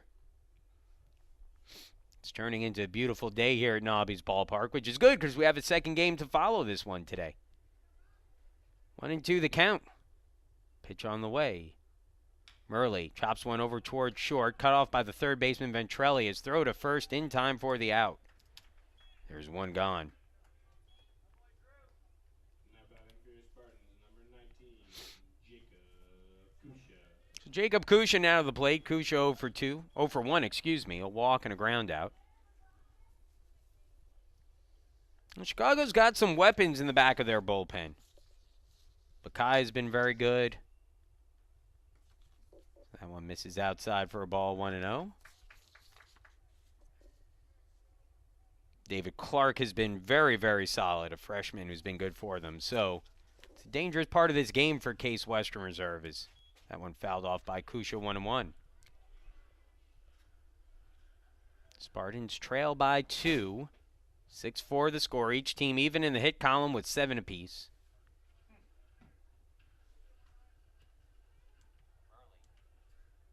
The 1-1. Chopper towards third. Slow roller. Ventrelli runs in. He throws on target. 2 gone. Much better day at third base today for Ventrelli, who's looked good out there. He's retired the first 2 batters here in the 6th on ground balls to third. In fact, 3 straight balls have headed Ventrelli's way. A soft liner to end the 5th, 2 ground balls here in the 6th, and then now the 9-hitter Jacob Lott to the plate. Lott 1 for 2 today, a single and a strikeout swinging.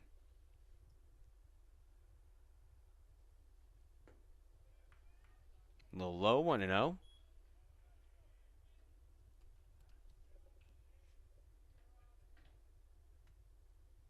Lott hits that in the air. Deep towards left, but playable. Parks underneath it, makes the catch, and the inning is over. So we are through 6. Chicago continues to lead in this one, 6-4 the score. Larson, Bone, and Parks, 2, 3, and 4 in the Chicago order, due up in the 7th when we return.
Corey Brown needed just one pitch to get through and out in the 6th. Retired the final batter in the 6th inning.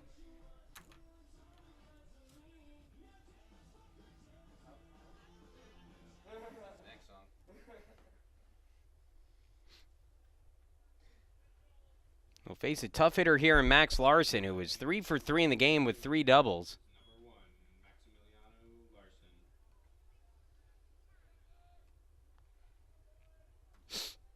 Larson hitting at 343 on the year. 4 RBIs in the game already today. First time facing Brown. First pitch on the way. It's called strike, 0-1.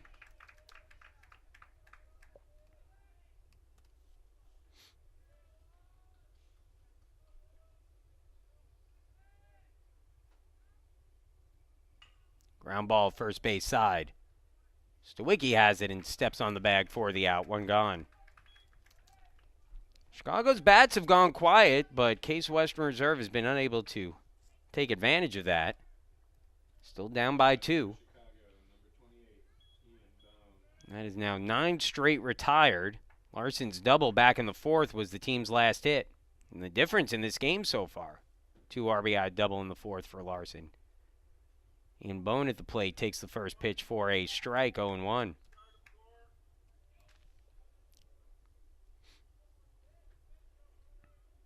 Brown had a couple of nice outings against Chicago last season when the two teams played. Appeared in 2 games, pitched 3 1/3 scoreless innings. Pitch misses low for a ball. It's 1-1.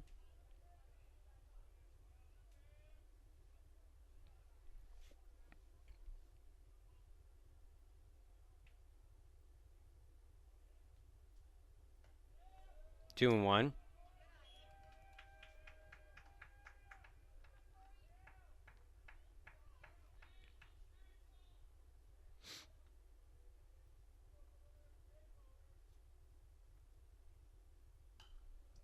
Foul back, and it's 2-2. Bone 0 for 3 on the day. A fly out, a ground out to short, and a ground out to third. His 3 trips to the plate.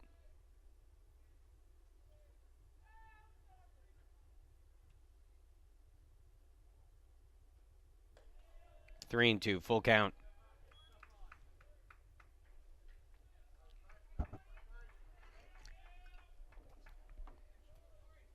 Brown has never been afraid to pitch from behind in the count, although there misses down low, ball 4.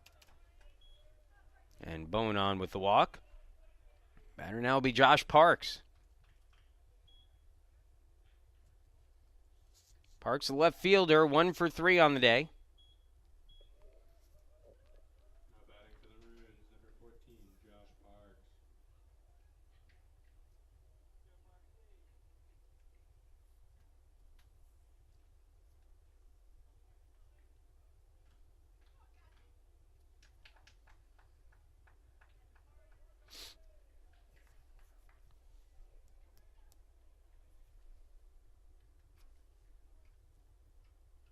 Parks doubled and drove in a run back in the first. Struck out swinging, grounded out since then. Pitch is in the dirt. Whipzinski has it, fires down to second. The throw's a little bit off, and that'll be a wild pitch allowing Bone to move up a bag. Well, better throw there by Whipzinski gets the runner.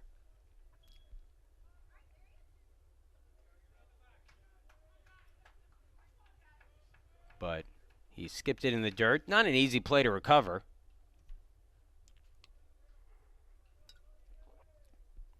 So runner in scoring position now for Parks. Brown's going to have to do some heavy lifting here. Ground ball, first base side, foul, 1-1.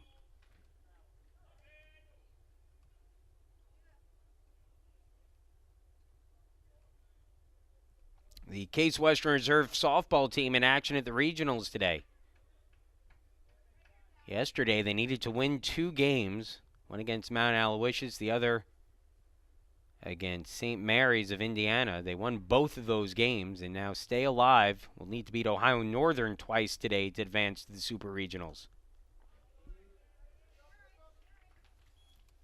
Pitch fouled off. It's 1-2.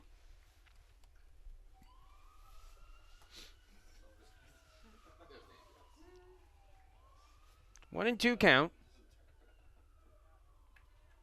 Parks, the left-handed hitter, settling back in.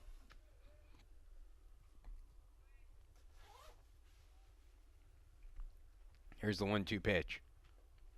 Big curve from Brown, misses outside, 2-2.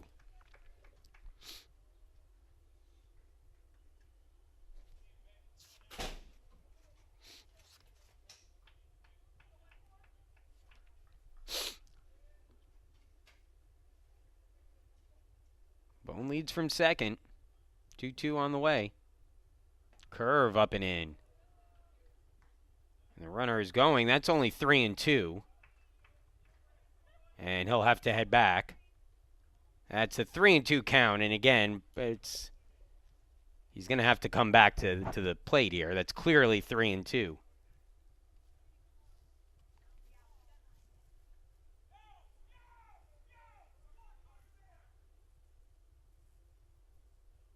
Well, the umpires are going to talk about this. The Chicago coach is telling him to go, is yelling at the batter to go to first, but that was clearly 3-2.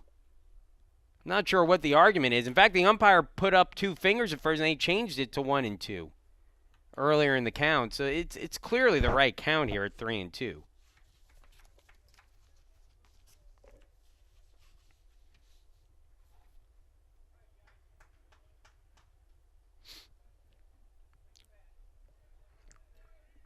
So Parks will return after a slight delay.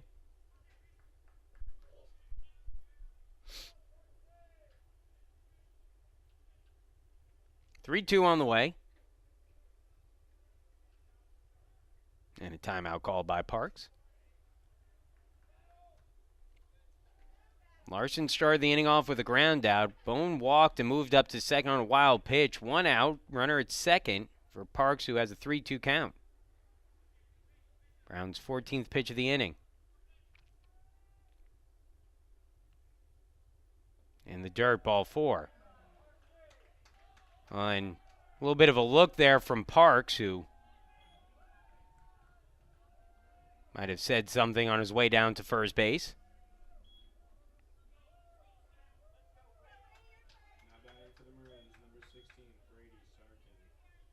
Now Brady Sarkin will bat with 2 on and 1 away. Double play depth in the infield for Case Western Reserve as they'll try to turn 2 against Sarkin.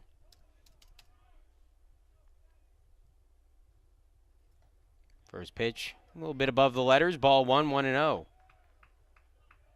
Sarkin 0 for 3. Grounded out to third base his last time up. Matt Englander will come out and have a conversation here with Brown. My guess is after walking 2 straight hitters, not a particularly pleasant conversation.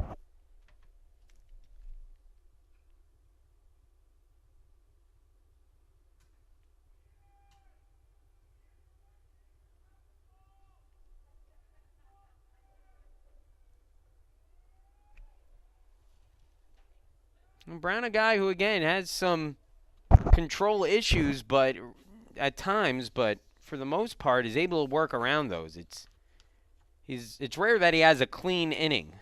He's the kind of guy who will allow a lot of base runners. 14 walks this inning, 23 hits, and 36 innings of work. So it's not unusual for him to get some traffic on the base paths, and he typically does a good job working around that. Home plate umpire Tim Finn comes out, breaks up the meeting on the mound. And now Sarkin with a 1-0 count will stand back in. Bullpen will get going for Case Western Reserve here. I believe that's Tony Yambor who's heading out to begin to warm. 1-0 on the way from Brown. On the outside corner for a called strike, 1-1.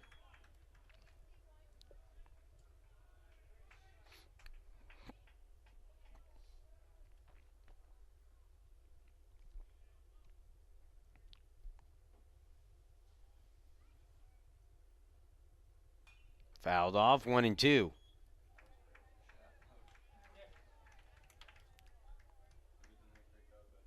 Brown looking for a big strike here. 2 on, 1 away. 6-4 the score, Chicago leading.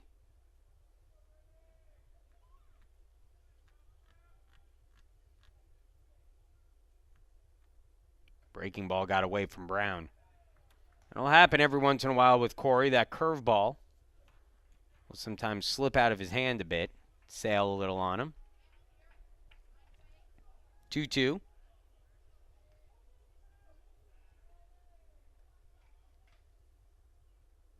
Hit in the air, foul down the first base side and out of play. 2-2 still.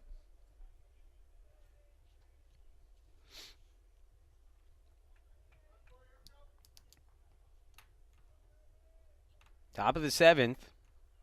6-4, Chicago leading. 2-2 pitch from Brown. Swing and a miss, strike 3. Fastball on the outside corner. Sarkin went reaching for it. And Brown gets the strikeout. 2 gone.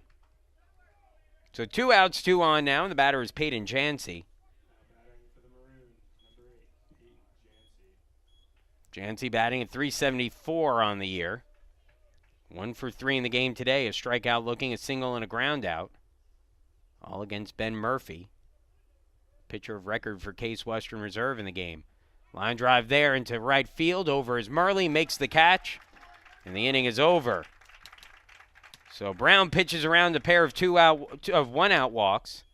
And we'll move into the 7th. Top of the order for Case Western Reserve. Neil Ma and Capetillo due up when we return.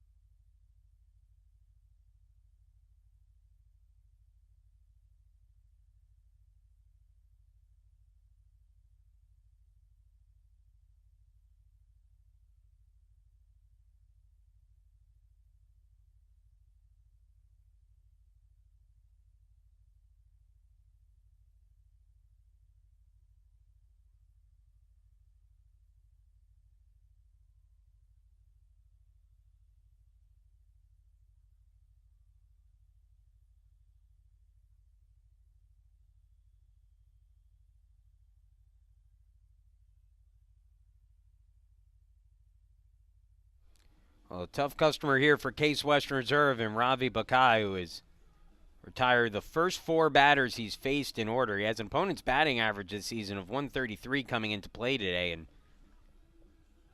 that certainly has looked to be the number so far. He has been very good through the first 4 batters he's faced, but back to the top of the order now. Samuel Neal, Rocco Ma, Alex Capetillo due up. 1, 2, and 3 in the lineup. Bottom of the 7th inning. It's a 2-run lead for Chicago, 6-4 the score.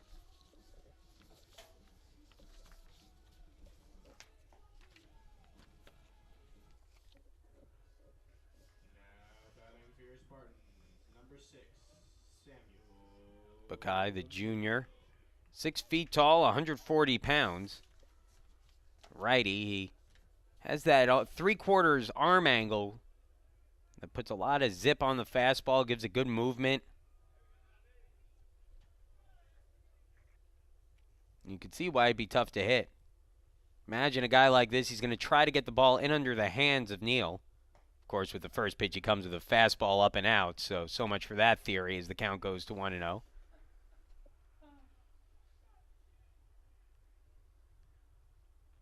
From Bakai. Swings, grounds it over to second, fielded cleanly. Kelly throws on to first in time for the out, one gone. Well, Bakai just seems like it's tough to square him up cleanly. That's been the issue so far today. Just hasn't been good contact against him. Rocco Ma's made some good contact today, though. 2 for 3, 2 base hits. Drove in 2 runs with a bases loaded single in the third, singled and scored a run in the fifth.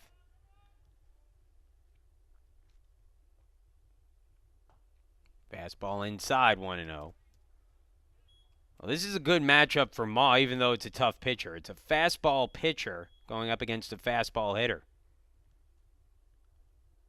Swing and a miss at the breaking ball there, and it's 1-1. But you can tell that Bakai really relies on that fastball, and again, that could be dangerous here with Ma at the plate. Took a little off of that one and missed inside. It's 2-1.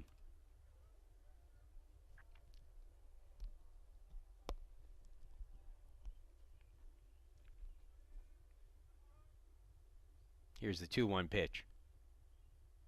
Breaking ball, hit in the air, deep down the line in left. If it's fair, it's gone. And it is just foul. 2-2. Ma is just, you could tell, he is just missing a few of these today. He was a little bit out in front of that one, and I don't think he's going to see another fastball in this at bat. It's got to be breaking ball, and boy, Bakai's got to be careful. In fact, that last one might have been a breaking pitch that Bakai hung a little bit. Ma just so dangerous at the plate, and he's starting to look locked in again. 2-2 on the way. Swung on, fouled back.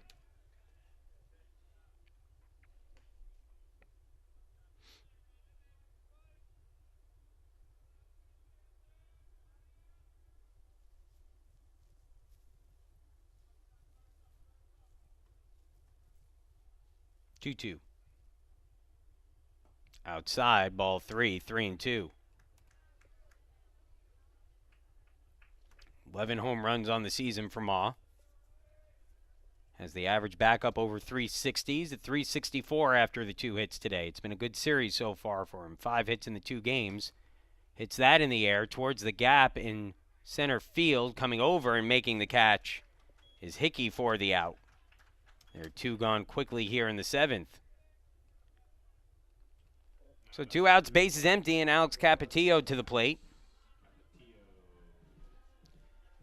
Cappy 1 for 2 in the game. A single in the first inning, a walk in the third, flew out to right field in the fifth. That out ended up being a productive one and moved Rocco Ma up to third base.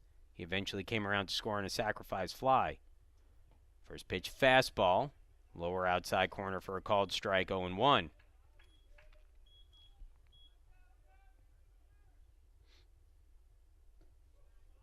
And one outside, 1-1.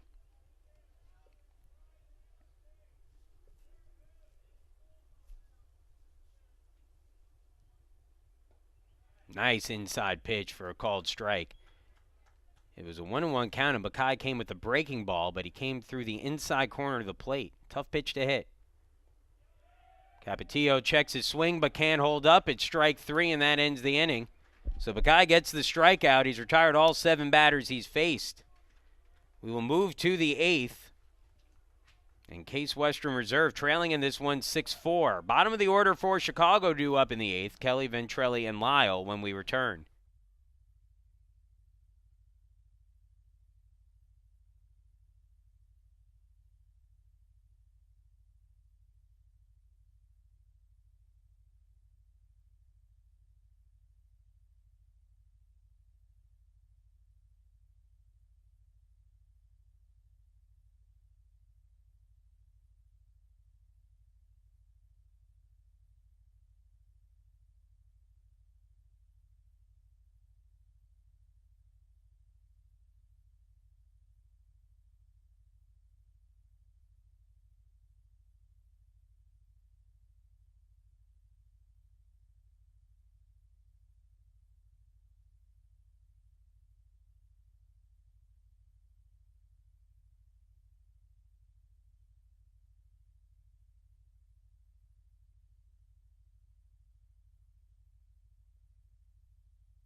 Welcome back to Nobby's Ballpark. 6-4 the score. Chicago jumped out to the early lead in this one. Case Western Reserve brought it back within a run. 4-3 with a 3-run third. Brought it back to 2 with a run in the fifth. 6-4, and that's where we stand now heading into the eighth. Chicago with a good start from Jacob Peterson, and then a really nice relief appearance so far for Ravi Bakai. And they have controlled this game from the start. Bottom of the order for Chicago in the eighth. Kelly Ventrelli and Lyle to face Corey Brown. First pitch down and out for a ball. It's 1-0 on Kelly. Kelly hitting a .256 on the year. 0 for 2 today with 2 strikeouts and was hit by a pitch. Facing Brown for the first time. Hits that hard towards third. Nice stop by Kusha. Gets up and throws to first to get the out. Really nice play at third by Jacob Kusha. It's one of those plays where you have to glove it cleanly or else you don't really have a play on it. But it was rocketed over to third. Kusha knocked it down and again gloved it cleanly and just got up and made a perfect throw to first for the first out of the inning. Great defensive play by Kusha to prevent a hit. Ventrelli now to the plate. Takes a called first strike. He's 1 for 3 today with a single and a run scored. Back in the second. The 0-1. Ground ball first base. Stawicki has it. Takes it to the bag himself. 2 gone. So 2 quick outs for Corey Brown.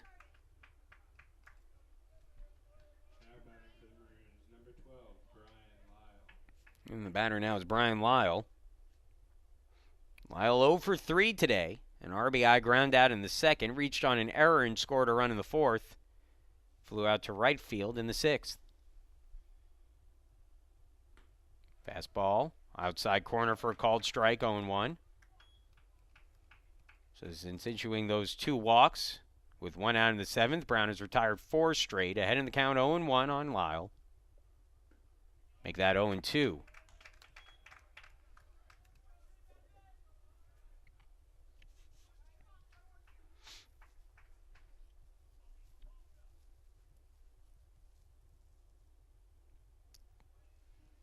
Lyle holds up, takes it low. Brown almost got him fishing at that one.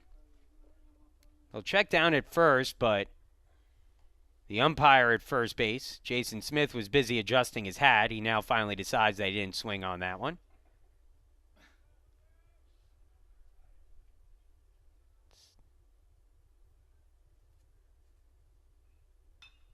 In the air, right field, deep. Murley going back, still going. It'll be over his head and off the warning track. Murley will get to it in right field. The runner, Lyle, will stop at second with a double. 8th hit of the game for Chicago comes with 2 outs and a runner in scoring position now.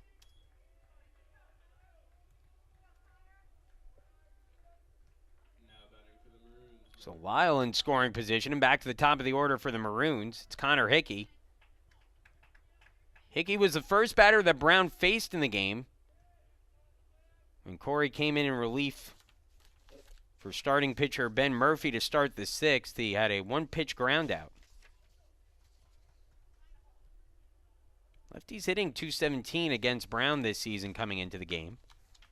That's a called strike on the inside corner to Hickey, 0-1. Brown has actually been a little bit better against right-handed hitters.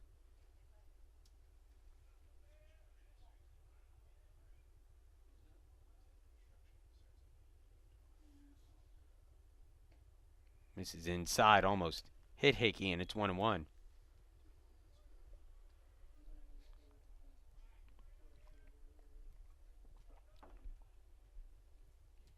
The 1-1 pitch.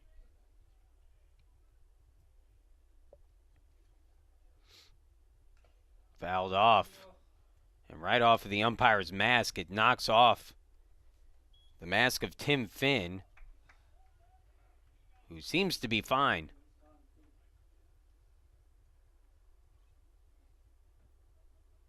Well, thankfully, Tim Finn is okay. He took that right off his mask. It just knocked it off his head. But to Tim Finn's credit, he did not flinch. Threw the ball right back to the pitcher. We're ready to get going. The 1-2. Whipzinski sets up on the outside corner, and that one hung over the middle, but hit right into center field, where Neal is waiting for the out. 3 gone in the inning. We will move to the bottom of the 8th. 6 more outs for Case Western Reserve to work with as they trail by 2, 6-4 the score. 4, 5, and 6 in the order. Stawicki, Ryan, and Whipzinski due up when we return.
Number 28, Benjamin.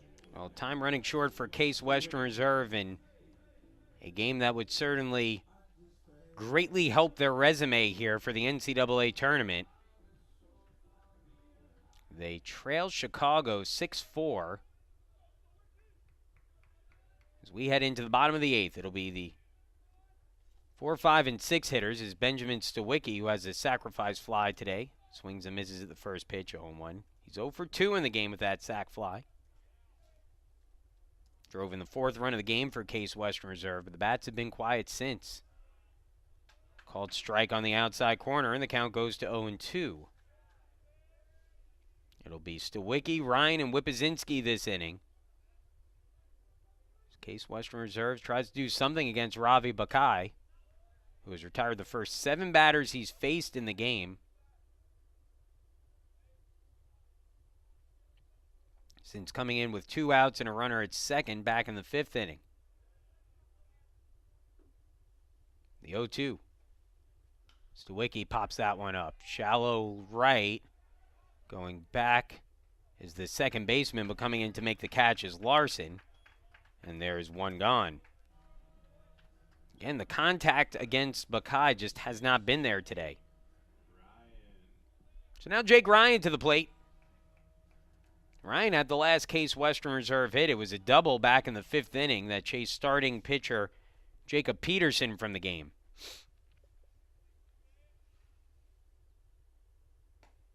Fastball misses up high, and it's 1-0 count.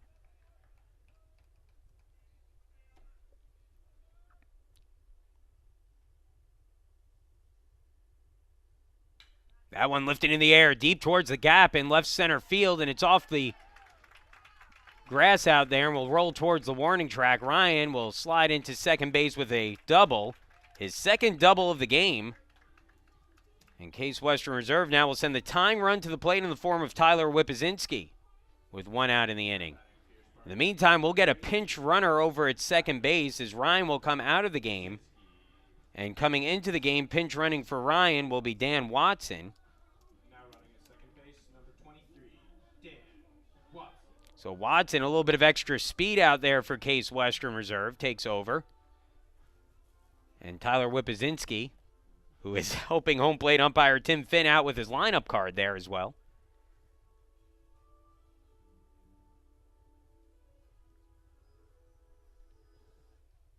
Looks like we'll get set to get going here. That's the first hit of the game off of Bakai for Case Western Reserve.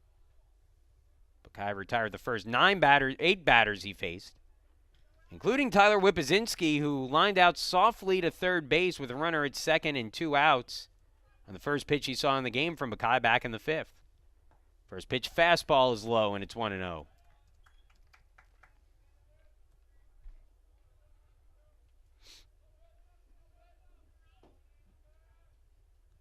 Now the 1-0 on the way. Swung on, hung that one a little bit, but Whippozinski fouled it back 1-1. I think Tyler a little bit upset with himself on that one. He got a pitch to hit there. I'll tell you, Bakai has left a few hanging. Not many, but you have to take advantage when he does that. The mistake pitches. Here's the 1-1. That one grounded down the first baseline, bobbled by the first baseman. Flip goes on to the pitcher, and he can't hold on to it.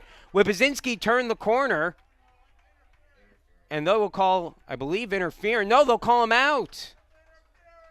They'll call him out as Matt Englander will come out and argue interference on that one, that he tripped over the leg. Nick Callahan, the first base coach, out there as well. A run will score on that play. Now the home plate umpire is coming out, and I do wonder if we're going to... Well, he's coming out, I think. Let's see what happens here. Right now, Whippozinski's still standing, and let's see what happens.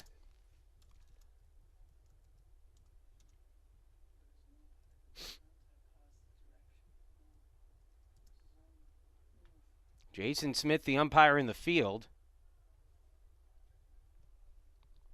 Watson did come around to score on that play. That's good base running. It'll cut it to a 6-5 game. But the question is, will the tying run be on the bases with one out?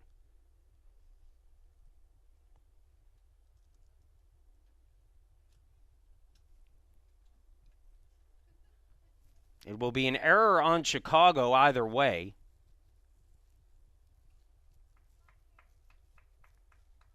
Matt Englander not happy. The umpires will talk this over and see if there was an interference call on that. Matt Englander takes a step away. And two very anxious teams awaiting the result of the conversation here.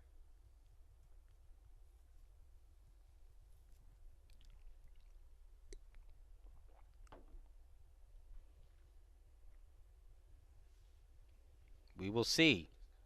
Again, it will be a 6-5 score no matter what. The question is Whippozinski safe at first or out? This is a long conversation that's happening right now.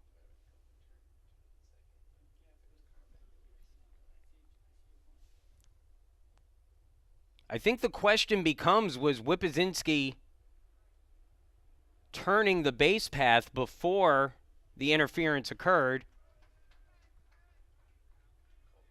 And I believe Whippozinski's still standing at first. And they will call him out.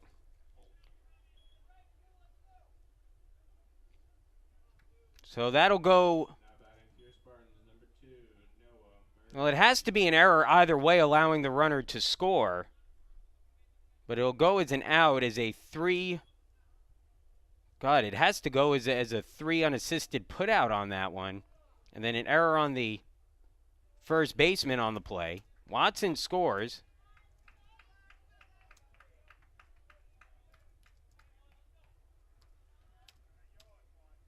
No RBI on the play. It's an unearned run. So 2 outs in the inning as the count goes to 0-2 on Murley. So the base is empty, 2 away, 0-2 the count on Murley. After the delay, Bakai is 0-2. Up high for a ball, 1-2. And the runner does score, so it's a 6-5 ball game. Down and out for a ball, 2-2.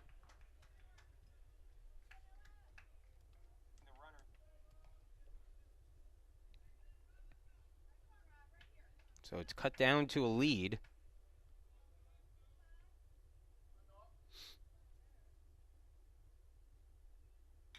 Murley hits that in the air deep towards center field. Will chase Hickey back, but he makes the catch, and that ends the inning. Well, in an unconventional play, Case Western Reserve gets a run back. 1 run, 1 hit, 1 error, none left on. 9th inning coming up. Chicago leading by 1 now. 6-5 the score. 2, 3, and 4 for Chicago. Larson, Bone, and Parks due up, trying to add on to the lead when they return.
Well, welcome back once again.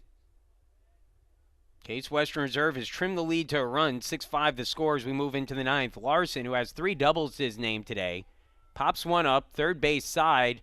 Kusha battling the sun there, it appeared, and unable to make the catch in foul territory, and the count goes to 0-1.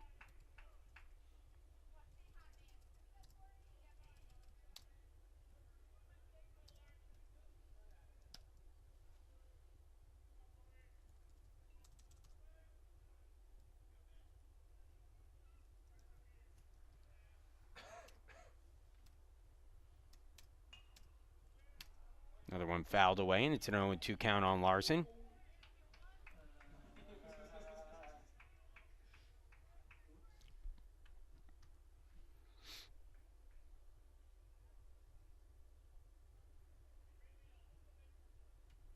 Larson had 3 doubles, 4 RBIs against Murphy, but 0 for 1 against Brown. Hits that one hard up towards the second baseman, Maw. Throws off his back foot, but gets it to first base in time.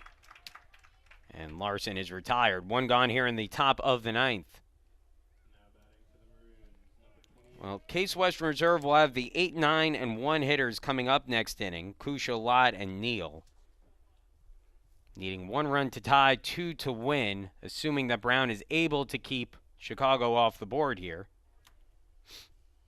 which Brown has done through his first few innings of work.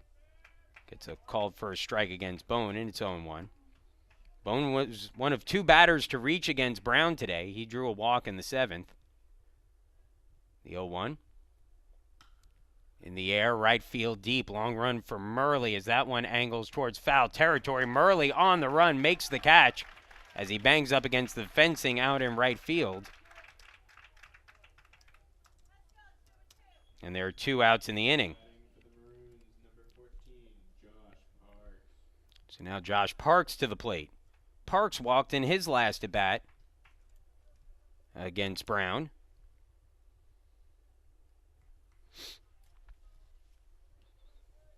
It's been a good relief outing so far for Corey Brown, his 39th pitch in relief. Misses for ball 1, a little bit up high.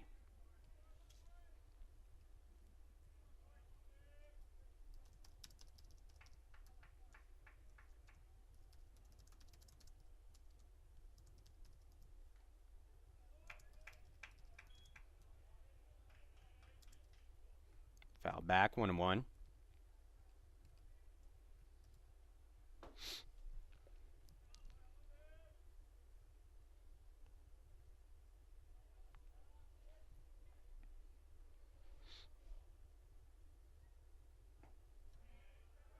Little outside, 2-1. I would imagine, although he's pitched very well, I don't know if they would take Buckeye out. But I would imagine Chicago is going to their bullpen to closer David Clark, who has 7 saves through 10 appearances this season. Popped up. Jacob Lott calling everyone off. The shortstop underneath it makes the catch, inning over. So Case Western Reserve with their last chance here will send the 8, 9, and 1 hitters to the plate, trying to get something done here against the Maroons when we return.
Welcome back once again as Case Western Reserve University needs 1 to tie, 2 to win in the ninth here, trailing by a run to Chicago 6-5.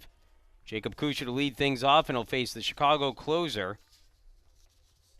And David Clark, who delivers a first pitch strike on the inside corner, 0-1 the count.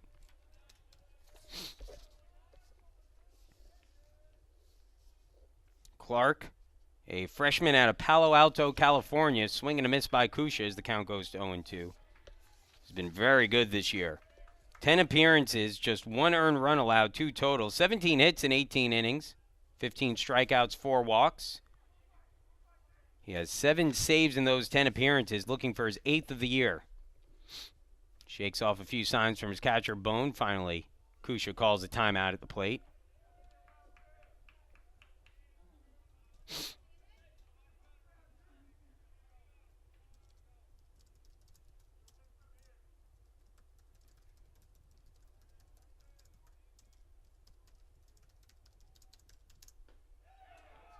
Pitch misses a little outside, and the count goes to 1-2. Chicago fans in attendance wanted that one, but I think that was a shade out. It's a 1-run game. Swing and a miss by Kusha, but it goes all the way to the backstop, and Kusha will reach on the wild pitch. Well, maybe not how they drew it up, but the leadoff runner is on for Case Western Reserve in the ninth. And we will get a pinch runner here. Nate Glasser will pinch run. So Glasser into pinch run. And that puts some speed on the base paths here for the Spartans.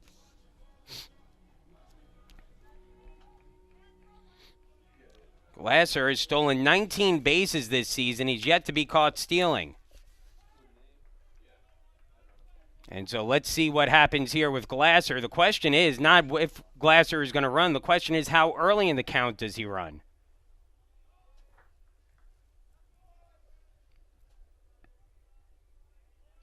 Ideally, if you can get him to run on the first pitch, as Lott takes that one down and out for a ball, 1-0. If you get him to run early in the count, you can move him into scoring position, and a bunt moves the potential game-tying run over to third with less than 2 outs. See if he's going on this one. He's not. That one bunted by Lott down the first base side. Pitcher Clark has it. He throws to first in time to get the out. A sacrifice bunt for Lott, and Glasser now into scoring position at second with 1 away. So I'll bring up Sam Neal. He's grounded out to second base 3 times today. Also has a base hit on a bunt single.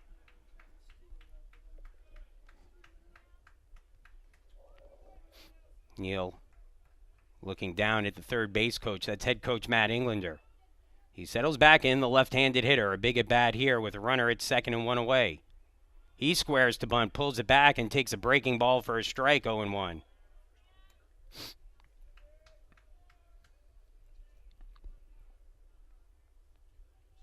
There's a lot of room on that left side of the infield. Maybe designed so after Neal bunted there. He's swinging away, and I think tried to send that one the opposite way, but swings through it, and he's behind in the count 0-2.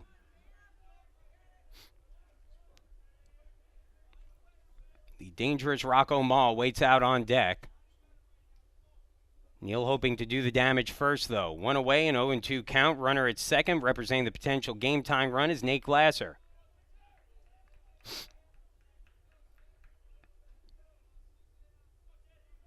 The 0-2. In the dirt for a ball. Good block by Bone to keep the runner at second. Count goes to 1-2 on Neal.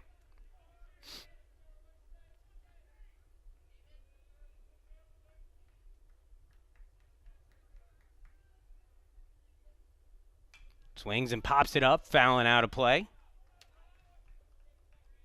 1-2 still.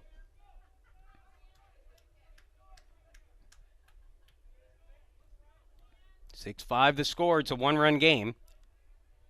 Case Western Reserve has trailed since the top of the first inning. They got it within 1 on a 3-run third inning.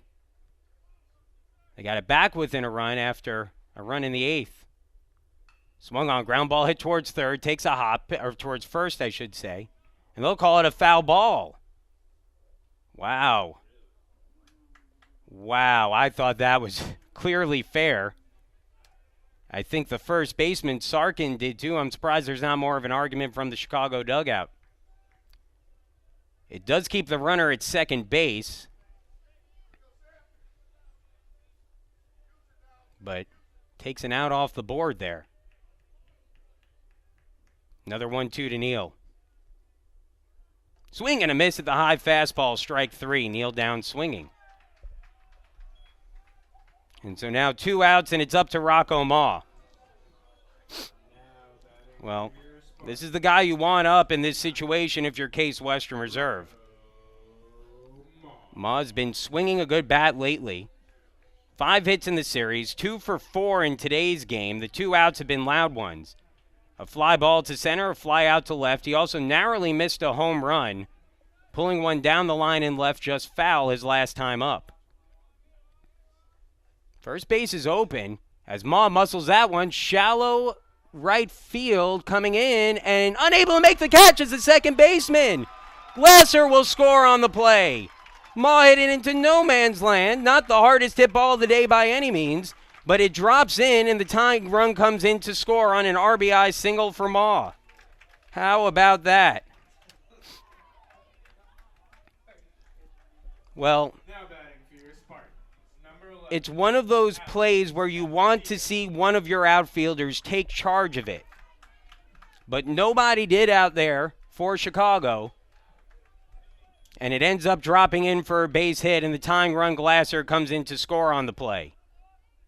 Now Alex Capetillo takes a breaking ball for a called strike at 0-1.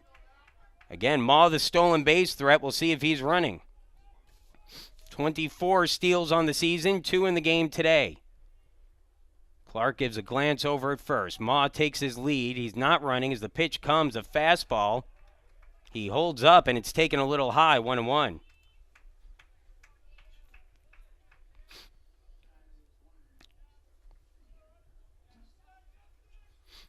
Now the 1-1 on the way. Ma goes, the curveball, a called strike, and he comes into second base standing up, no throw. It's 1-2 now on Capetillo, who could potentially win the game for the team with a base hit.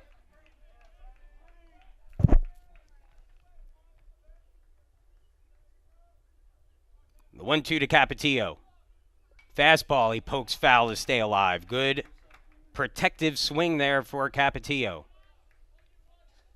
3 hits, 3 stolen bases in the game now for Ma. He represents the potential game-winning run at second base. The 1-2 from Clark. Swung on, hit in the air towards the gap in left center field. And it's down for extra bases and the game is over. A walk-off RBI double for Alex Capetillo, and Case Western Reserve with 2 runs in the 9th walks off against the University of Chicago.